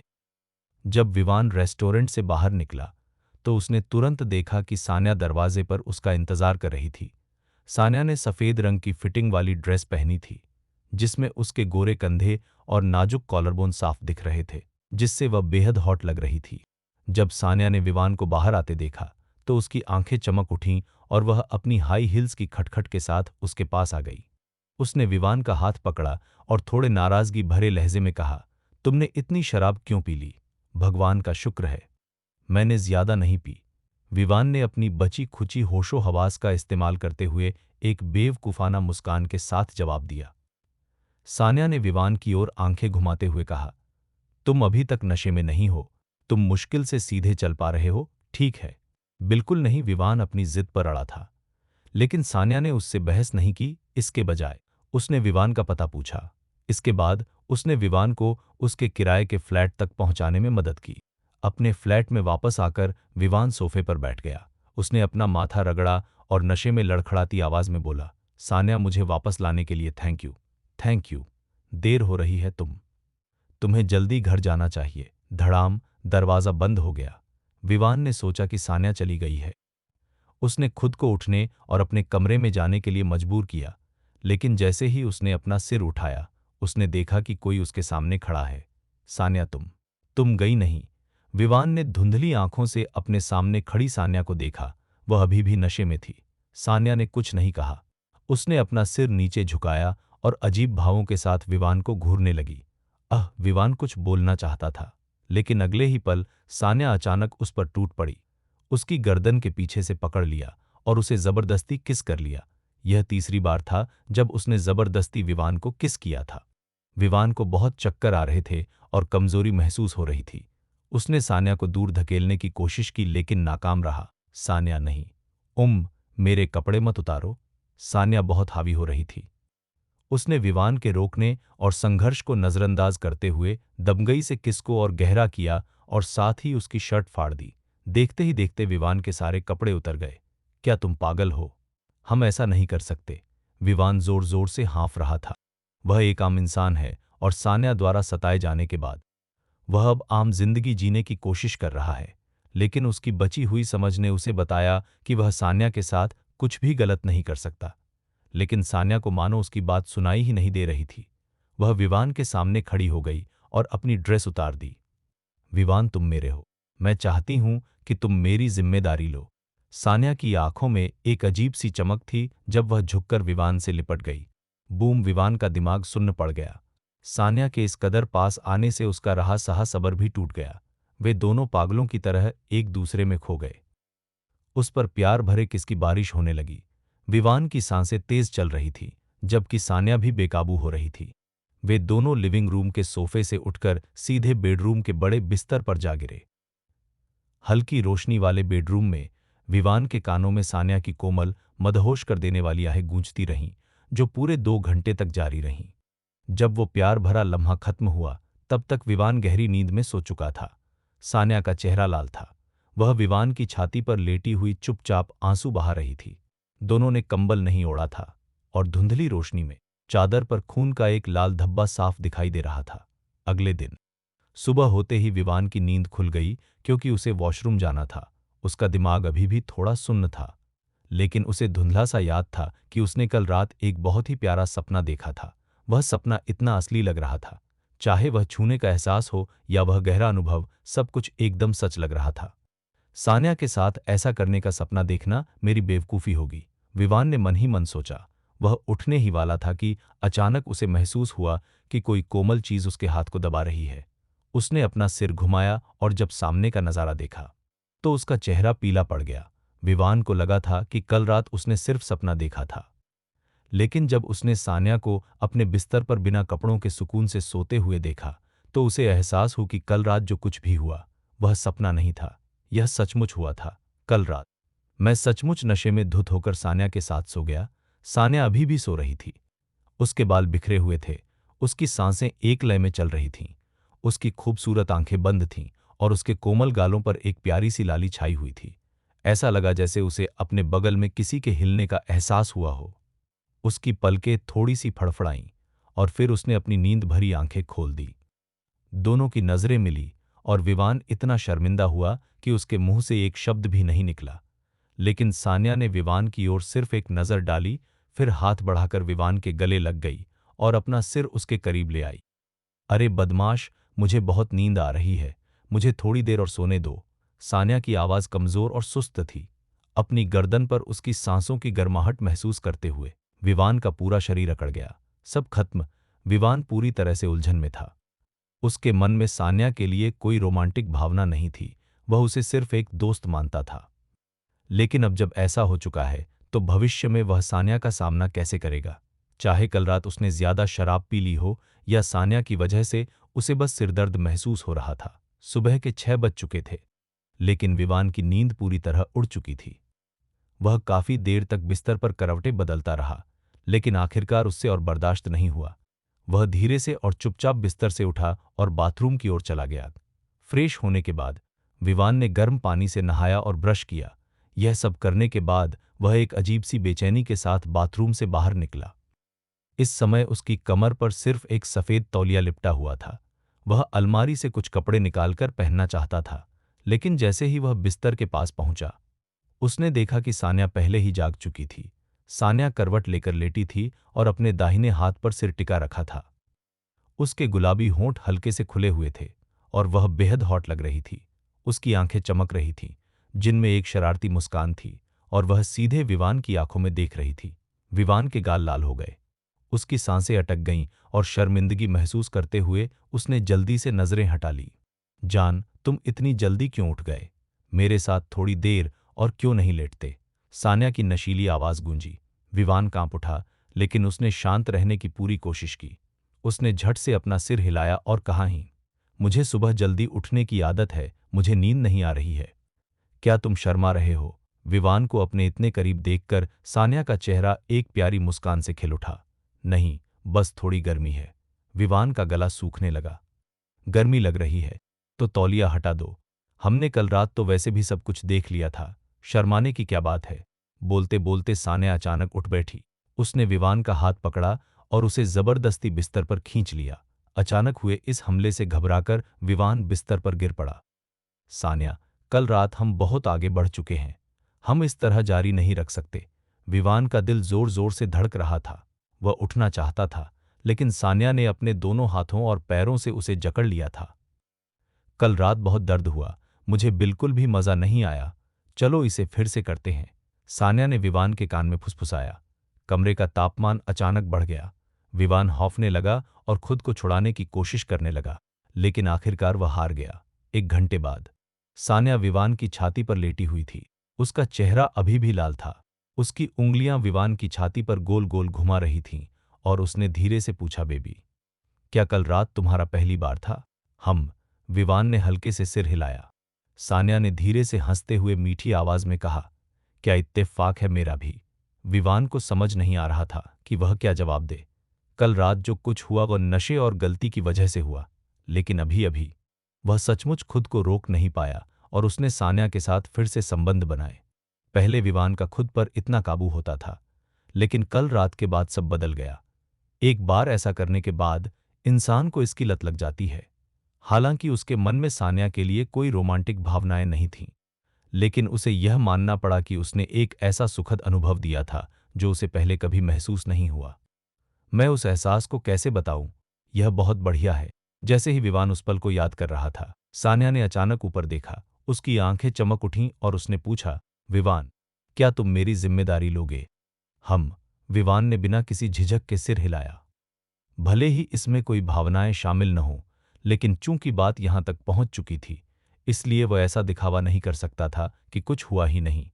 एक मर्द होने के नाते या तो आप ऐसा बिल्कुल न करें, या एक बार कर लेने पर आपको उस लड़की के प्रति जिम्मेदार होना पड़ेगा। तो अब मैं तुम्हारे लिए कौन हूं? सान्या मुस्कुराई। विवान ने एक पल सोचा और जवाब दिया, गर्लफ्रेंड। बहुत अच्छे। सान्या और भी ज्यादा खुशी से मुस्कुराई और विवान के गाल को प्यार से खींचा। फिर बिना किसी झिझक के वह उठी और बाथरूम में चली गई। कुछ देर बाद बाथरूम से शॉवर चलने की आवाज आने लगी। विवान बिस्तर पर लेटा हुआ था और उस समय उसे सिगरेट पीने की इच्छा हुई। वह पहले सिगरेट पीता था, लेकिन उसने छोड़ दिया क्योंकि अन्विता को धुएं की गंध पसंद नहीं थी। लेकिन अब वह सचमुच एक सिगरेट जलाना चाहता है। 20 मिनट बाद सान्या विवान के तौलिए में लिपटी हुई बाहर आई। यह तौलिया छोटा था और उससे बमुश्किल उसका बदन ढक पा रहा था। उसने अपने गीले लंबे बालों को पोंछा। उसके गोरे कंधों पर अभी भी पानी की कुछ बूंदें चमक रही थीं। जान, तुम्हारा ऑफिस कितने बजे शुरू होता है? मैं तुम्हें थोड़ी देर में वहां छोड़ दूंगी। सान्या के गाल गुलाबी थे और वह बेहद आकर्षक लग रही थी। अगर विवान अभी अभी की थकान महसूस न कर रहा होता, तो वह सचमुच सान्या को फिर से बिस्तर पर खींच लेता। कोई जरूरत नहीं, मेरा ऑफिस बहुत पास है, मैं कुछ ही कदमों में वहां पहुंच सकता हूं। विवान ने मना कर दिया। ऐसा नहीं था कि वह दिखावा कर रहा था, बल्कि बात यह थी कि उसने जो फ्लैट किराए पर लिया था वह वास्तव में उसकी कंपनी के बहुत करीब था। ठीक है, थोड़ी देर में साथ में नाश्ता करते हैं, फिर तुम ऑफिस जाओ और मैं घर चली जाऊंगी। सान्या मुस्कुराई और अपने बाल सुखाने के लिए हेयर ड्रायर उठा लिया।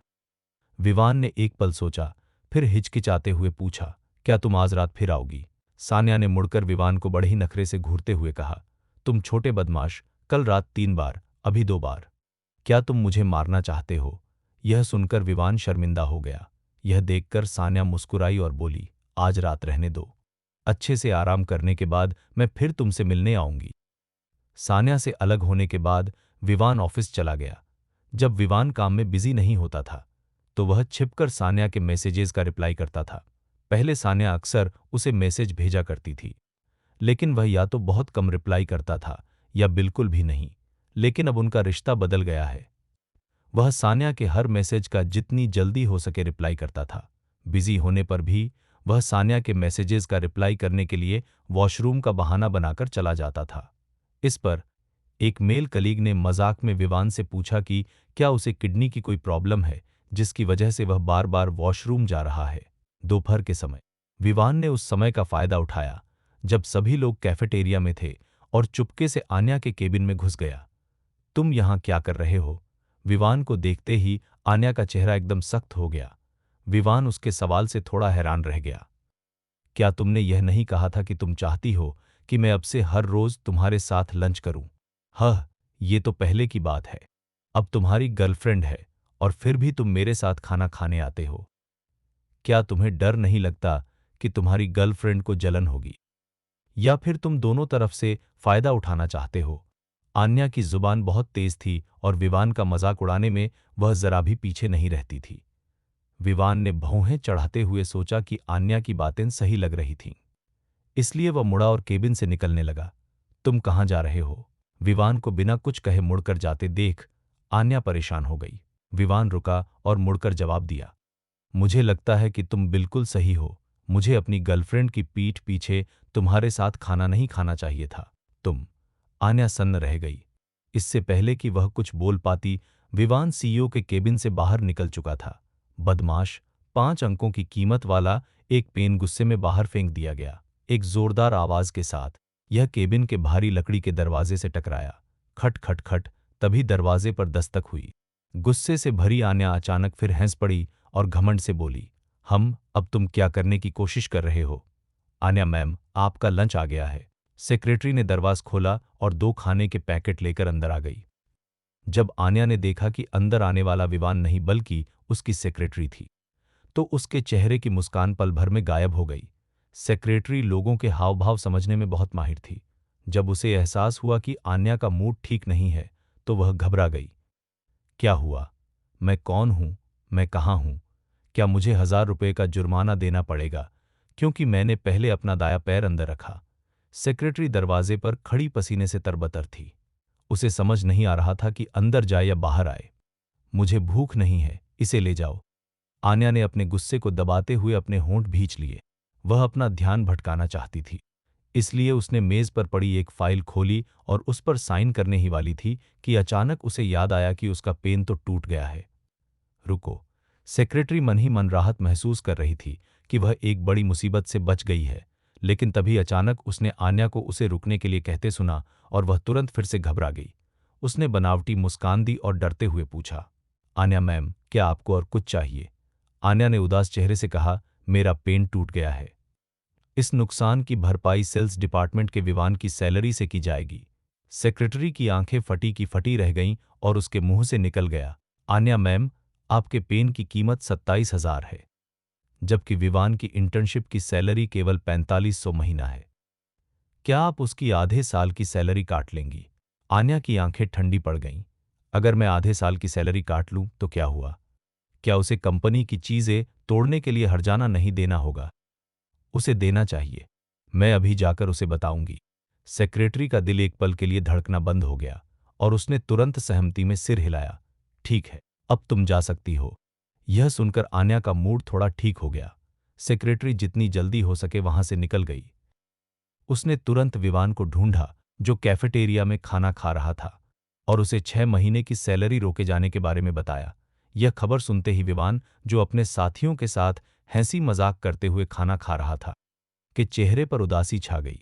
उसके साथी भी उसे तरस भरी निगाहों से देखने लगे। यह तो बहुत बुरा हुआ। मुझे काम करते हुए अभी आधा महीना भी नहीं हुआ है और मेरी 6 महीने की सैलरी पहले ही कट गई। कुछ लोग चांदी का चम्मच लेकर पैदा होते हैं और कुछ लोग बस कोल्हू का बैल बनने के लिए। यही किस्मत है। ये अमीर लोग, ये तो गरीबों को चबाकर खा जाते हैं। सैलरी कटने की वजह से उस दिन विवान का काम थोड़ा हल्का कर दिया गया था। काम खत्म करके जाने से पहले विवान के बॉस, बिजनेस मैनेजर तिवारी ने खास तौर पर उसे अपने केबिन में बुलाया। सहानुभूति भरे भाव से उन्होंने उसे दिलासा देते हुए कहा, विवान, काम में हर किसी से गलती हो जाती है। बस अगली बार थोड़ा और सावधान रहना। इसे ज्यादा दिल पर मत लो। सर मैं ठीक हूं, विवान ने फीकी हंसी के साथ जवाब दिया। तिवारी जी ने सिर हिलाकर कहा, अच्छा हुआ कि तुम ठीक हो। अगर बाद में कोई दिक्कत आए तो मुझे बता देना, हम साथ काम करते हैं और अगर मैं कर सका तो तुम्हारी मदद जरूर करूंगा। थैंक यू सर, फिलहाल मुझे कोई प्रॉब्लम नहीं है। विवान को थोड़ा अच्छा महसूस हुआ, लेकिन फिर भी उसने तिवारी जी की मदद लेने से मना कर दिया। अपनी सीट पर वापस आकर विवान का गुस्सा बढ़ता जा रहा था। वह उठा और वॉशरूम गया, जहां उसने सान्या से अपनी सैलरी कटने की शिकायत की।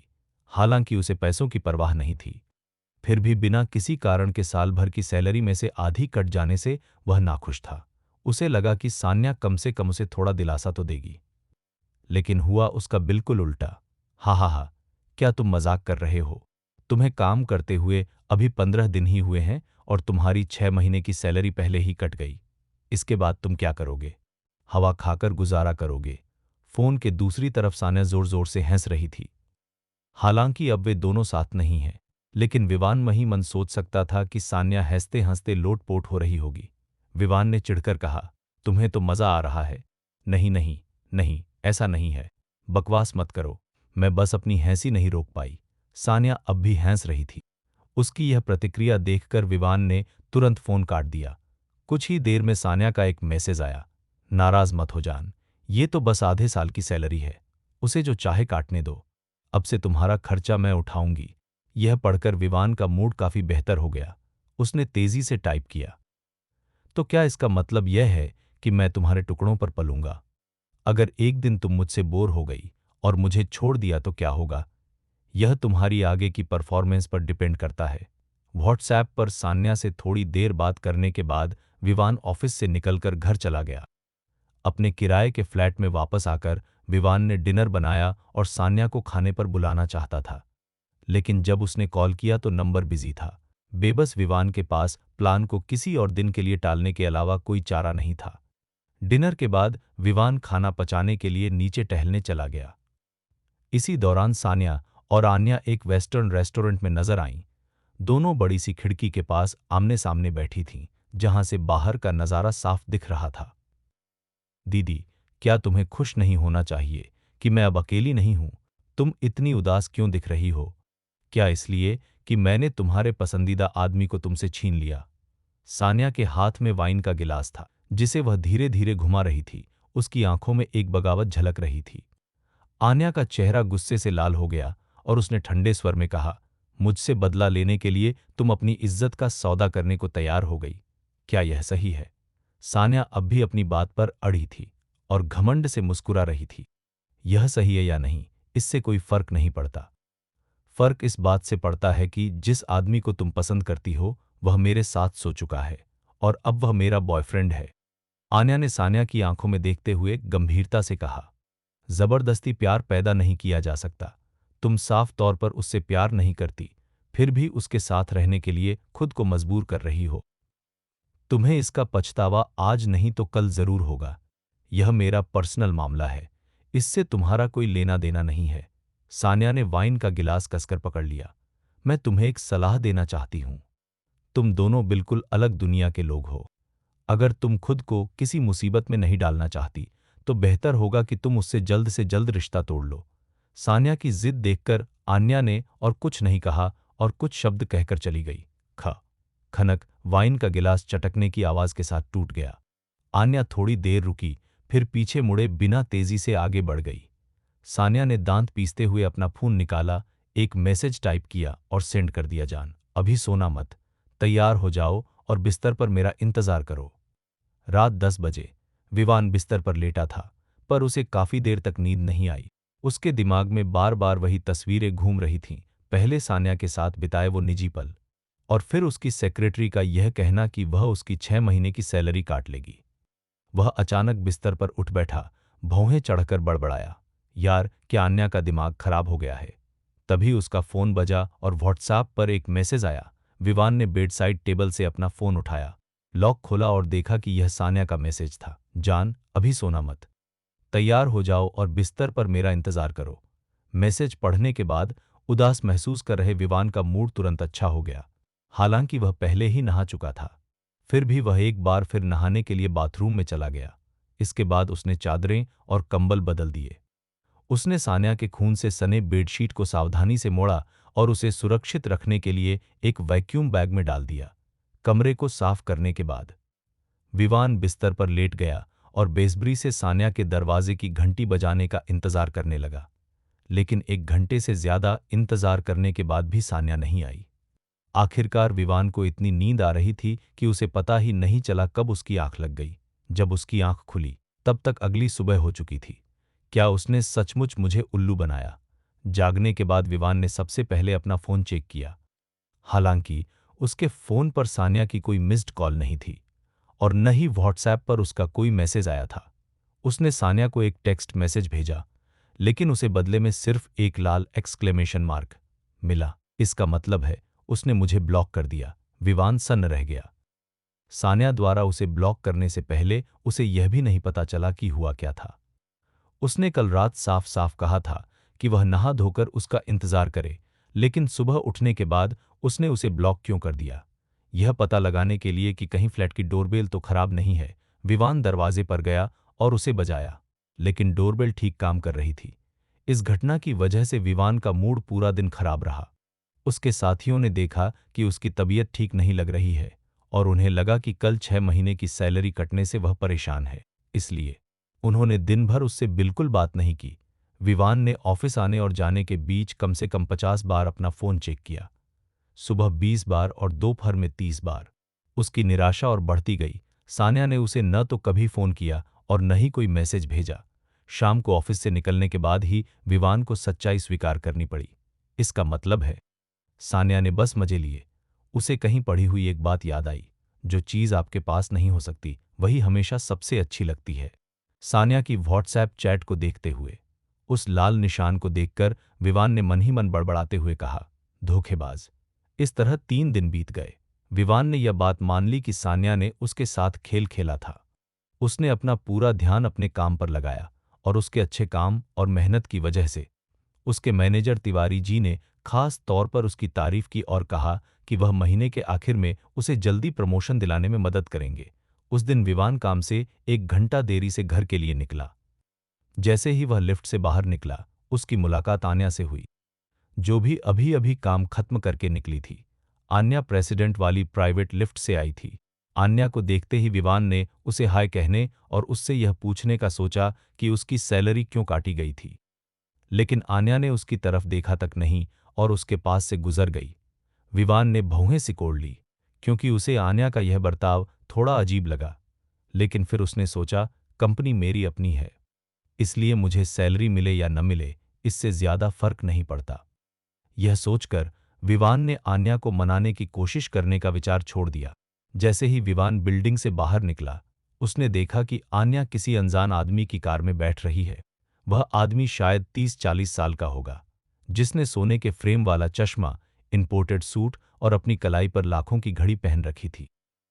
एक सौम्य मुस्कान के साथ उसने आन्या के लिए कार का दरवाजा बंद किया और फिर दूसरी तरफ जाकर ड्राइविंग सीट पर बैठ गया। वह एक लाल रंग की एस्टन मार्टिन थी, जो दुनिया भर में बनी सिर्फ 150 कारों में से एक थी, जिसकी कीमत करोड़ों में थी। इंदौर में ऐसी लग्जरी कार खरीदने की हैसियत रखने वालों का बैकग्राउंड मामूली नहीं हो सकता। हालांकि विवान ने इस बारे में ज्यादा नहीं सोचा। आखिरकार आन्या समुद्रिका की सीईओ है और इंदौर में उसका रुतबा कम नहीं है। उसके लिए करोड़ों की गाड़ी चलाने वाले इतने अमीर लोगों के संपर्क में आना आम बात है। लेकिन न जाने क्यों आन्या को उस आदमी की कार में बैठते देख विवान को अजीब सी बेचैनी महसूस हुई। यह सोचकर कि आज शाम उसके पास करने के लिए कुछ नहीं है, विवान ने टाइम पास करने के लिए टैक्सी ली और एक क्लब में चला गया। क्लब में पहुंचते ही विवान ने एक कॉकटेल ऑर्डर की और उसे पीने के लिए बार काउंटर पर बैठ गया। उसने अपना फोन उठाया और कई बार सान्या को मैसेज करना चाहा, लेकिन खुद को रोक लिया। हे हैंडसम, अकेले हो? उसी समय एक खूबसूरत लड़की वहां आई और बात करने लगी। विवान मुस्कुराया और उसने हल्के से सिर हिलाया। क्या आप कुछ पीना चाहेंगी? वह लड़की खूबसूरत थी और उसने काफी मेकअप किया हुआ था, लेकिन विवान एक नज़र में ही समझ गया कि वह बहुत बड़ी नहीं थी। उसका मेकअप सिर्फ उसे मैच्योर दिखाने के लिए किया गया था। जो मन करे ऑर्डर करो मेरी तरफ से। अकेले पीना काफी बोरिंग हो सकता है, इसलिए विवान ने दरियादिली दिखाते हुए लड़की को ड्रिंक ऑफर की। लड़की ने नखरे नहीं दिखाए। विवान की तरह ही कॉकटेल ऑर्डर करने के बाद उसने उससे खुलकर बातें शुरू कर दी। बातों बातों में विवान को पता चला कि वह लड़की केवल 20 साल की थी और पास के एक एक्टिंग कॉलेज में सेकंड ईयर की स्टूडेंट थी। उसने अपना असली नाम नहीं बताया, बस इतना कहा कि उसका नाम जैस्मीन है। हैंडसम, क्या आपका अपनी गर्लफ्रेंड से ब्रेकअप हो गया? तुम ऐसा क्यों पूछ रही हो? जब से हमने बात करना शुरू किया है, आपने 12 बार अपना फ़ोन चेक किया है। अगर आपका दिल नहीं टूटा है, तो मुझे कोई और वजह समझ नहीं आती। इसे ब्रेकअप नहीं कहना चाहिए, है ना? ज़्यादा से ज़्यादा यह एक तरह से धोखा खाने जैसा है। विवान ने एक अजीब-सी हँसी हँसी। क्लब की अच्छी बात यह है कि वहाँ हर कोई अजनबी होता है, इसलिए आप अपने मन की कोई भी बात खुलकर कह सकते हैं। हह, जैस्मीन अपनी हँसी नहीं रोक पाई। जब उसे एहसास हुआ कि वह ज्यादा हंस रही है, तो उसने तुरंत उसे दिलासा देते हुए कहा, कोई बात नहीं, आप एक समझदार आदमी हैं, आपको कोई नुकसान नहीं होगा। विवान ने गंभीर होकर कहा, लेकिन यह मेरा पहला एक्सपीरियंस है। जैस्मीन ने अपनी हंसी रोकते हुए पूछा, और उसके बारे में क्या? यह उसका भी पहला एक्सपीरियंस था। विवान ने कुछ भी नहीं छिपाया। यह सुनकर जैस्मीन ने आंखें घुमाईं और कहा, तो फिर आपने तो लॉटरी जीत ली ना? विवान ने ताना मारते हुए मुस्कुराया, यह सच है, लेकिन मैं लापरवाह इंसान नहीं हूं। मैं उसकी जिम्मेदारी लेना चाहता था, लेकिन अफसोस, मुझे पता ही नहीं था कि आप इतने जिम्मेदार हैं। विवान की बातों ने जैस्मीन को उसके प्रति नई इज्जत से देखने पर मजबूर कर दिया। इसलिए इसके बाद वह और भी ज्यादा खुल गई और विवान से अपनी बातें शेयर करने लगी। जैस्मीन का परिवार आर्थिक रूप से मजबूत नहीं था। उसके माता पिता किसान थे और उसकी एक 10 साल की बहन थी जो गांव के स्कूल में पढ़ाई कर रही थी। दोनों ने 2 घंटे से ज्यादा समय तक बातें की और इस बातचीत से विवान को जैस्मीन के बारे में बहुत कुछ पता चला। जैस्मीन की आंखें बेहद साफ और मासूम लग रही थीं। हालांकि बातचीत के दौरान वह सामान्य होने का नाटक कर रही थी, लेकिन विवान को समझ आ गया था कि वह शायद पहले कभी क्लब में ज्यादा नहीं गई थी। बातों के दौरान विवान ने 6 कॉकटेल पी लीं, जबकि जैस्मीन ने 4, लेकिन ऐसा लग रहा था कि उसकी पीने की क्षमता ज्यादा नहीं थी। 4 कॉकटेल के बाद वह थोड़ी बहकने लगी थी। उसकी आंखें लाल हो गईं। उसने अपने होंठों को हल्के से काटा और धीरे से पूछा, सुनिए, क्या आपके पास पैसे हैं? तुम क्या कहना चाह रही हो? जब विवान विदेश में था, तो वह अक्सर क्लब जाया करता था।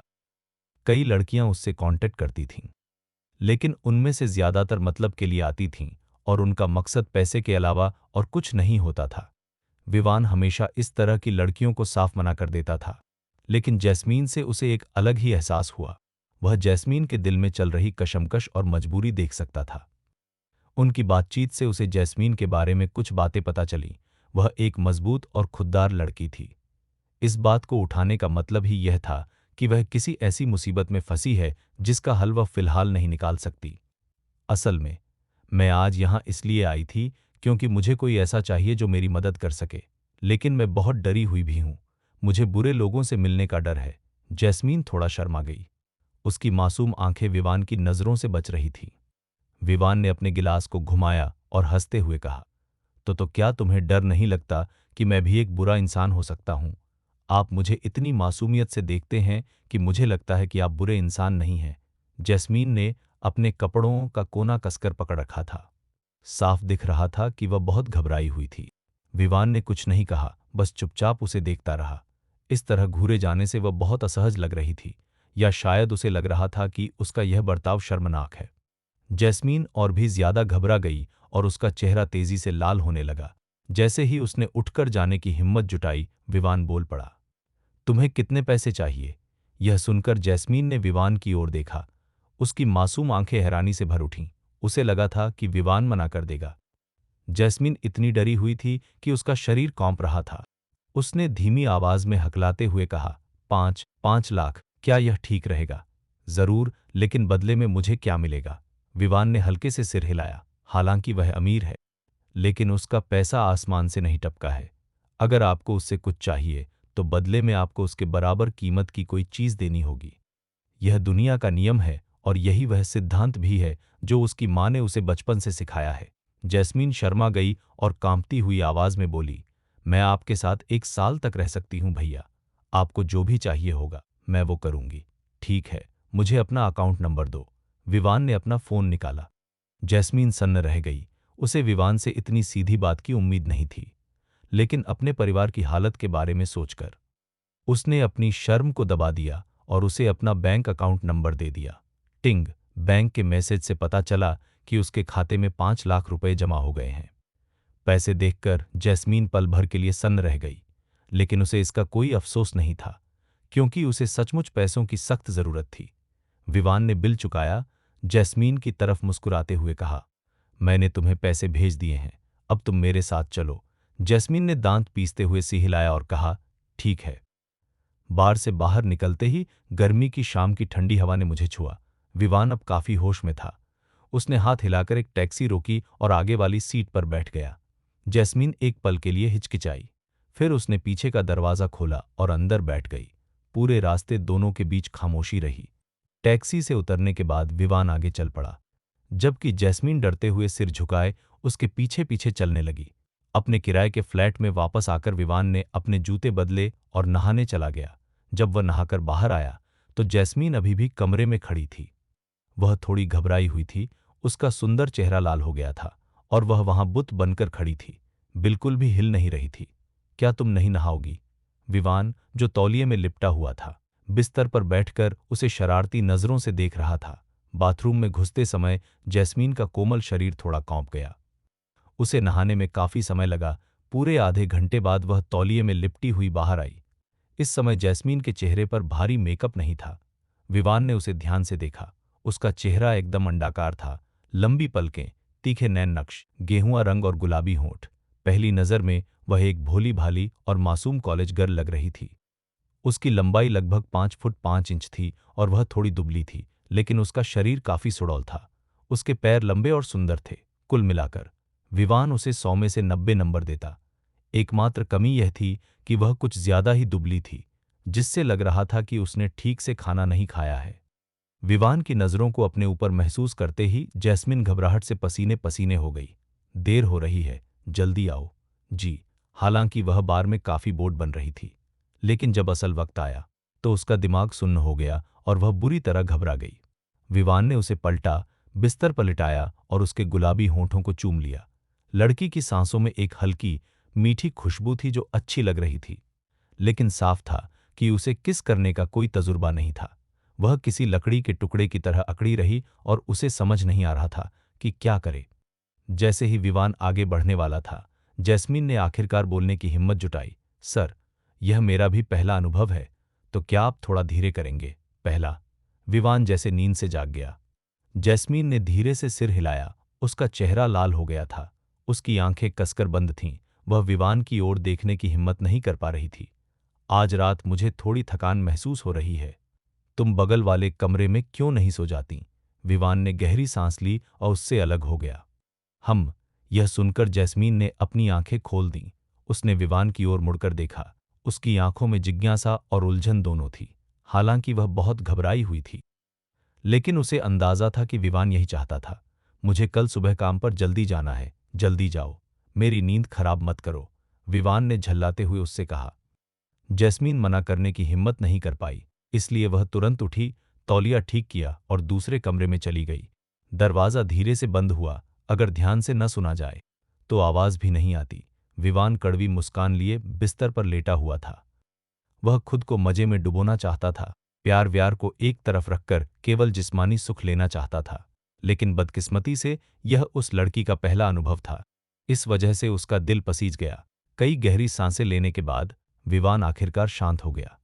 उसने अपनी आंखें बंद कर लीं और शायद शराब के असर से उसे जल्द ही नींद आ गई। अगले दिन जब विवान की नींद खुली तो जैस्मीन ने नाश्ता पहले ही तैयार कर लिया था। सर, मुझे नहीं पता था कि आपको क्या पसंद है, इसलिए मैंने कुछ हल्का बनाया। जैस्मीन ने आज भी वही कपड़े पहने हुए थे जो उसने कल बार में पहने थे। एक सफेद टाइट टी शर्ट और छोटी डेनिम शॉर्ट्स। उसने कमर पर एप्रन बांध रखा था और हाथ में ताजे दलिया का कटोरा था। उसने बार की कम रोशनी पर ज्यादा ध्यान नहीं दिया था, लेकिन अब जब रोशनी अच्छी थी तो उसने देखा कि जैस्मीन के कपड़े साफ तो थे, लेकिन उनका रंग उतरा हुआ था, या यूं कहें कि वे काफी पुराने हो गए थे। विवान ने कुछ नहीं कहा, बस सिर हिलाया और खाने के लिए मेज पर बैठ गया। जैस्मीन को वहीं खड़े देखकर विवान ने पूछा, क्या तुम खाना नहीं खाओगी? जैस्मीन थोड़ा शर्मा गई और धीमी आवाज में बोली, मैं सर के खाना खत्म होने तक इंतजार करूंगी, उसके बाद ही खाऊंगी। क्या तुम खुद को पुराने जमाने की दासी समझ रही हो? विवान को हंसी आ गई। उसने मेज पर हाथ थपथपाते हुए मुस्कुराकर कहा, जल्दी करो, चलो साथ में खाना खाते हैं, फिर कॉलेज वापस जाना। जी। यह सुनकर जैस्मीन ने राहत की सांस ली और हल्के से सिर हिलाया। वह दरअसल पूरे समय डरी हुई थी। उसे डर था विवान उसे कैद कर लेगा, उसे हर दिन घर में ही रखेगा और कहीं भी जाने नहीं देगा। शुक्र है विवान ने उसे रोका नहीं, बल्कि उसने उसे जल्दी से खाना खत्म करके कॉलेज जाने के लिए कहा। नाश्ते के बाद जैस्मीन ने जल्दी से सारे बर्तन धो दिए और यहां तक कि रसोई को भी चमका दिया। जब विवान अपना काम खत्म करके बाहर आया तो वह लिविंग रूम में नहीं थी, लेकिन डाइनिंग टेबल पर पानी के गिलास के नीचे एक नोट, एक चाबी और एक एक्सेस कार्ड रखा हुआ था।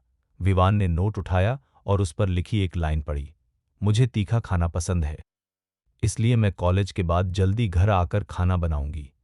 आज शुक्रवार है, हफ्ते का आखिरी वर्किंग डे। विवान को छोड़कर हर कोई चाहता है कि समय जल्दी बीते।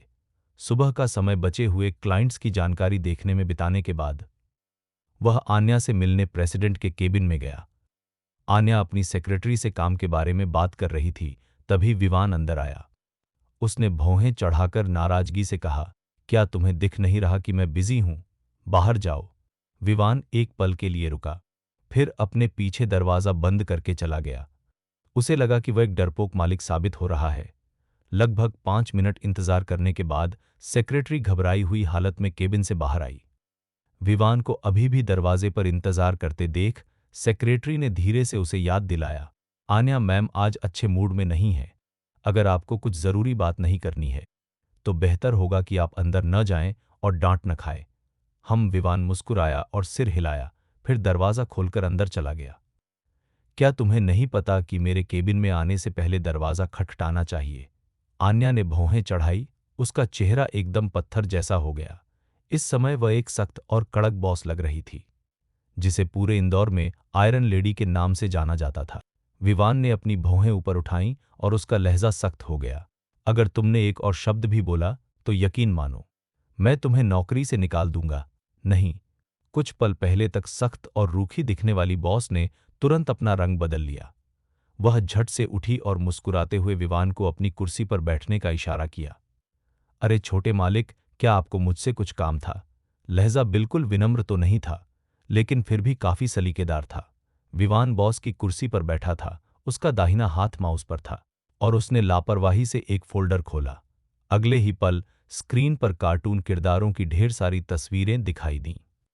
उसने लापरवाही से फोल्डर बंद किया और फिर बेपरवाही से कहा, मैंने बिजनेस डिपार्टमेंट का काम तो समझ लिया है, मुझे किसी दूसरे डिपार्टमेंट में ट्रांसफर कर दो। मैं मार्केटिंग डिपार्टमेंट में काम करना चाहूंगा। आन्या ने अपनी मुट्ठियां कसकर भींच ली, लेकिन चेहरे पर एक प्रोफेशनल मुस्कान लिए बोली, जी हां छोटे मालिक, क्या आप इस बार भी बिल्कुल नीचे से शुरुआत करना चाहते हैं? विवान ने कुछ देर सोचा और फिर कहा, मार्केटिंग डिपार्टमेंट में नीचे से शुरुआत करना बहुत सिरदर्दी वाला काम है। इस बार मुझे मार्केटिंग डिपार्टमेंट में डिप्टी मैनेजर की पोस्ट दे दो। तो इस बार छोटे मालिक मार्केटिंग डिपार्टमेंट में कितने समय तक रहने का इरादा रखते हैं, देखते हैं। जी हां छोटे मालिक, मैं अभी आपके लिए इंतजाम कर देती हूं। विवान ने हल्के से सिर हिलाया। अपना काम हो जाने के बाद वह रुका नहीं और केबिन से निकलने के लिए उठ खड़ा हुआ। जैसे ही वह दरवाजे पर पहुंचा, उसे अचानक कुछ याद आया, इसलिए वह पीछे मुड़ा और बोला, वैसे पिछली बार तुमने पैसे क्यों काटे थे? उसके बोलने से पहले ही विवान एकदम जम गया, क्योंकि उसने देखा कि आन्या दांत पीस रही थी और हवा में मुक्के चला रही थी, मानो वह उसे पीट पीट कर मार डालना चाहती हो।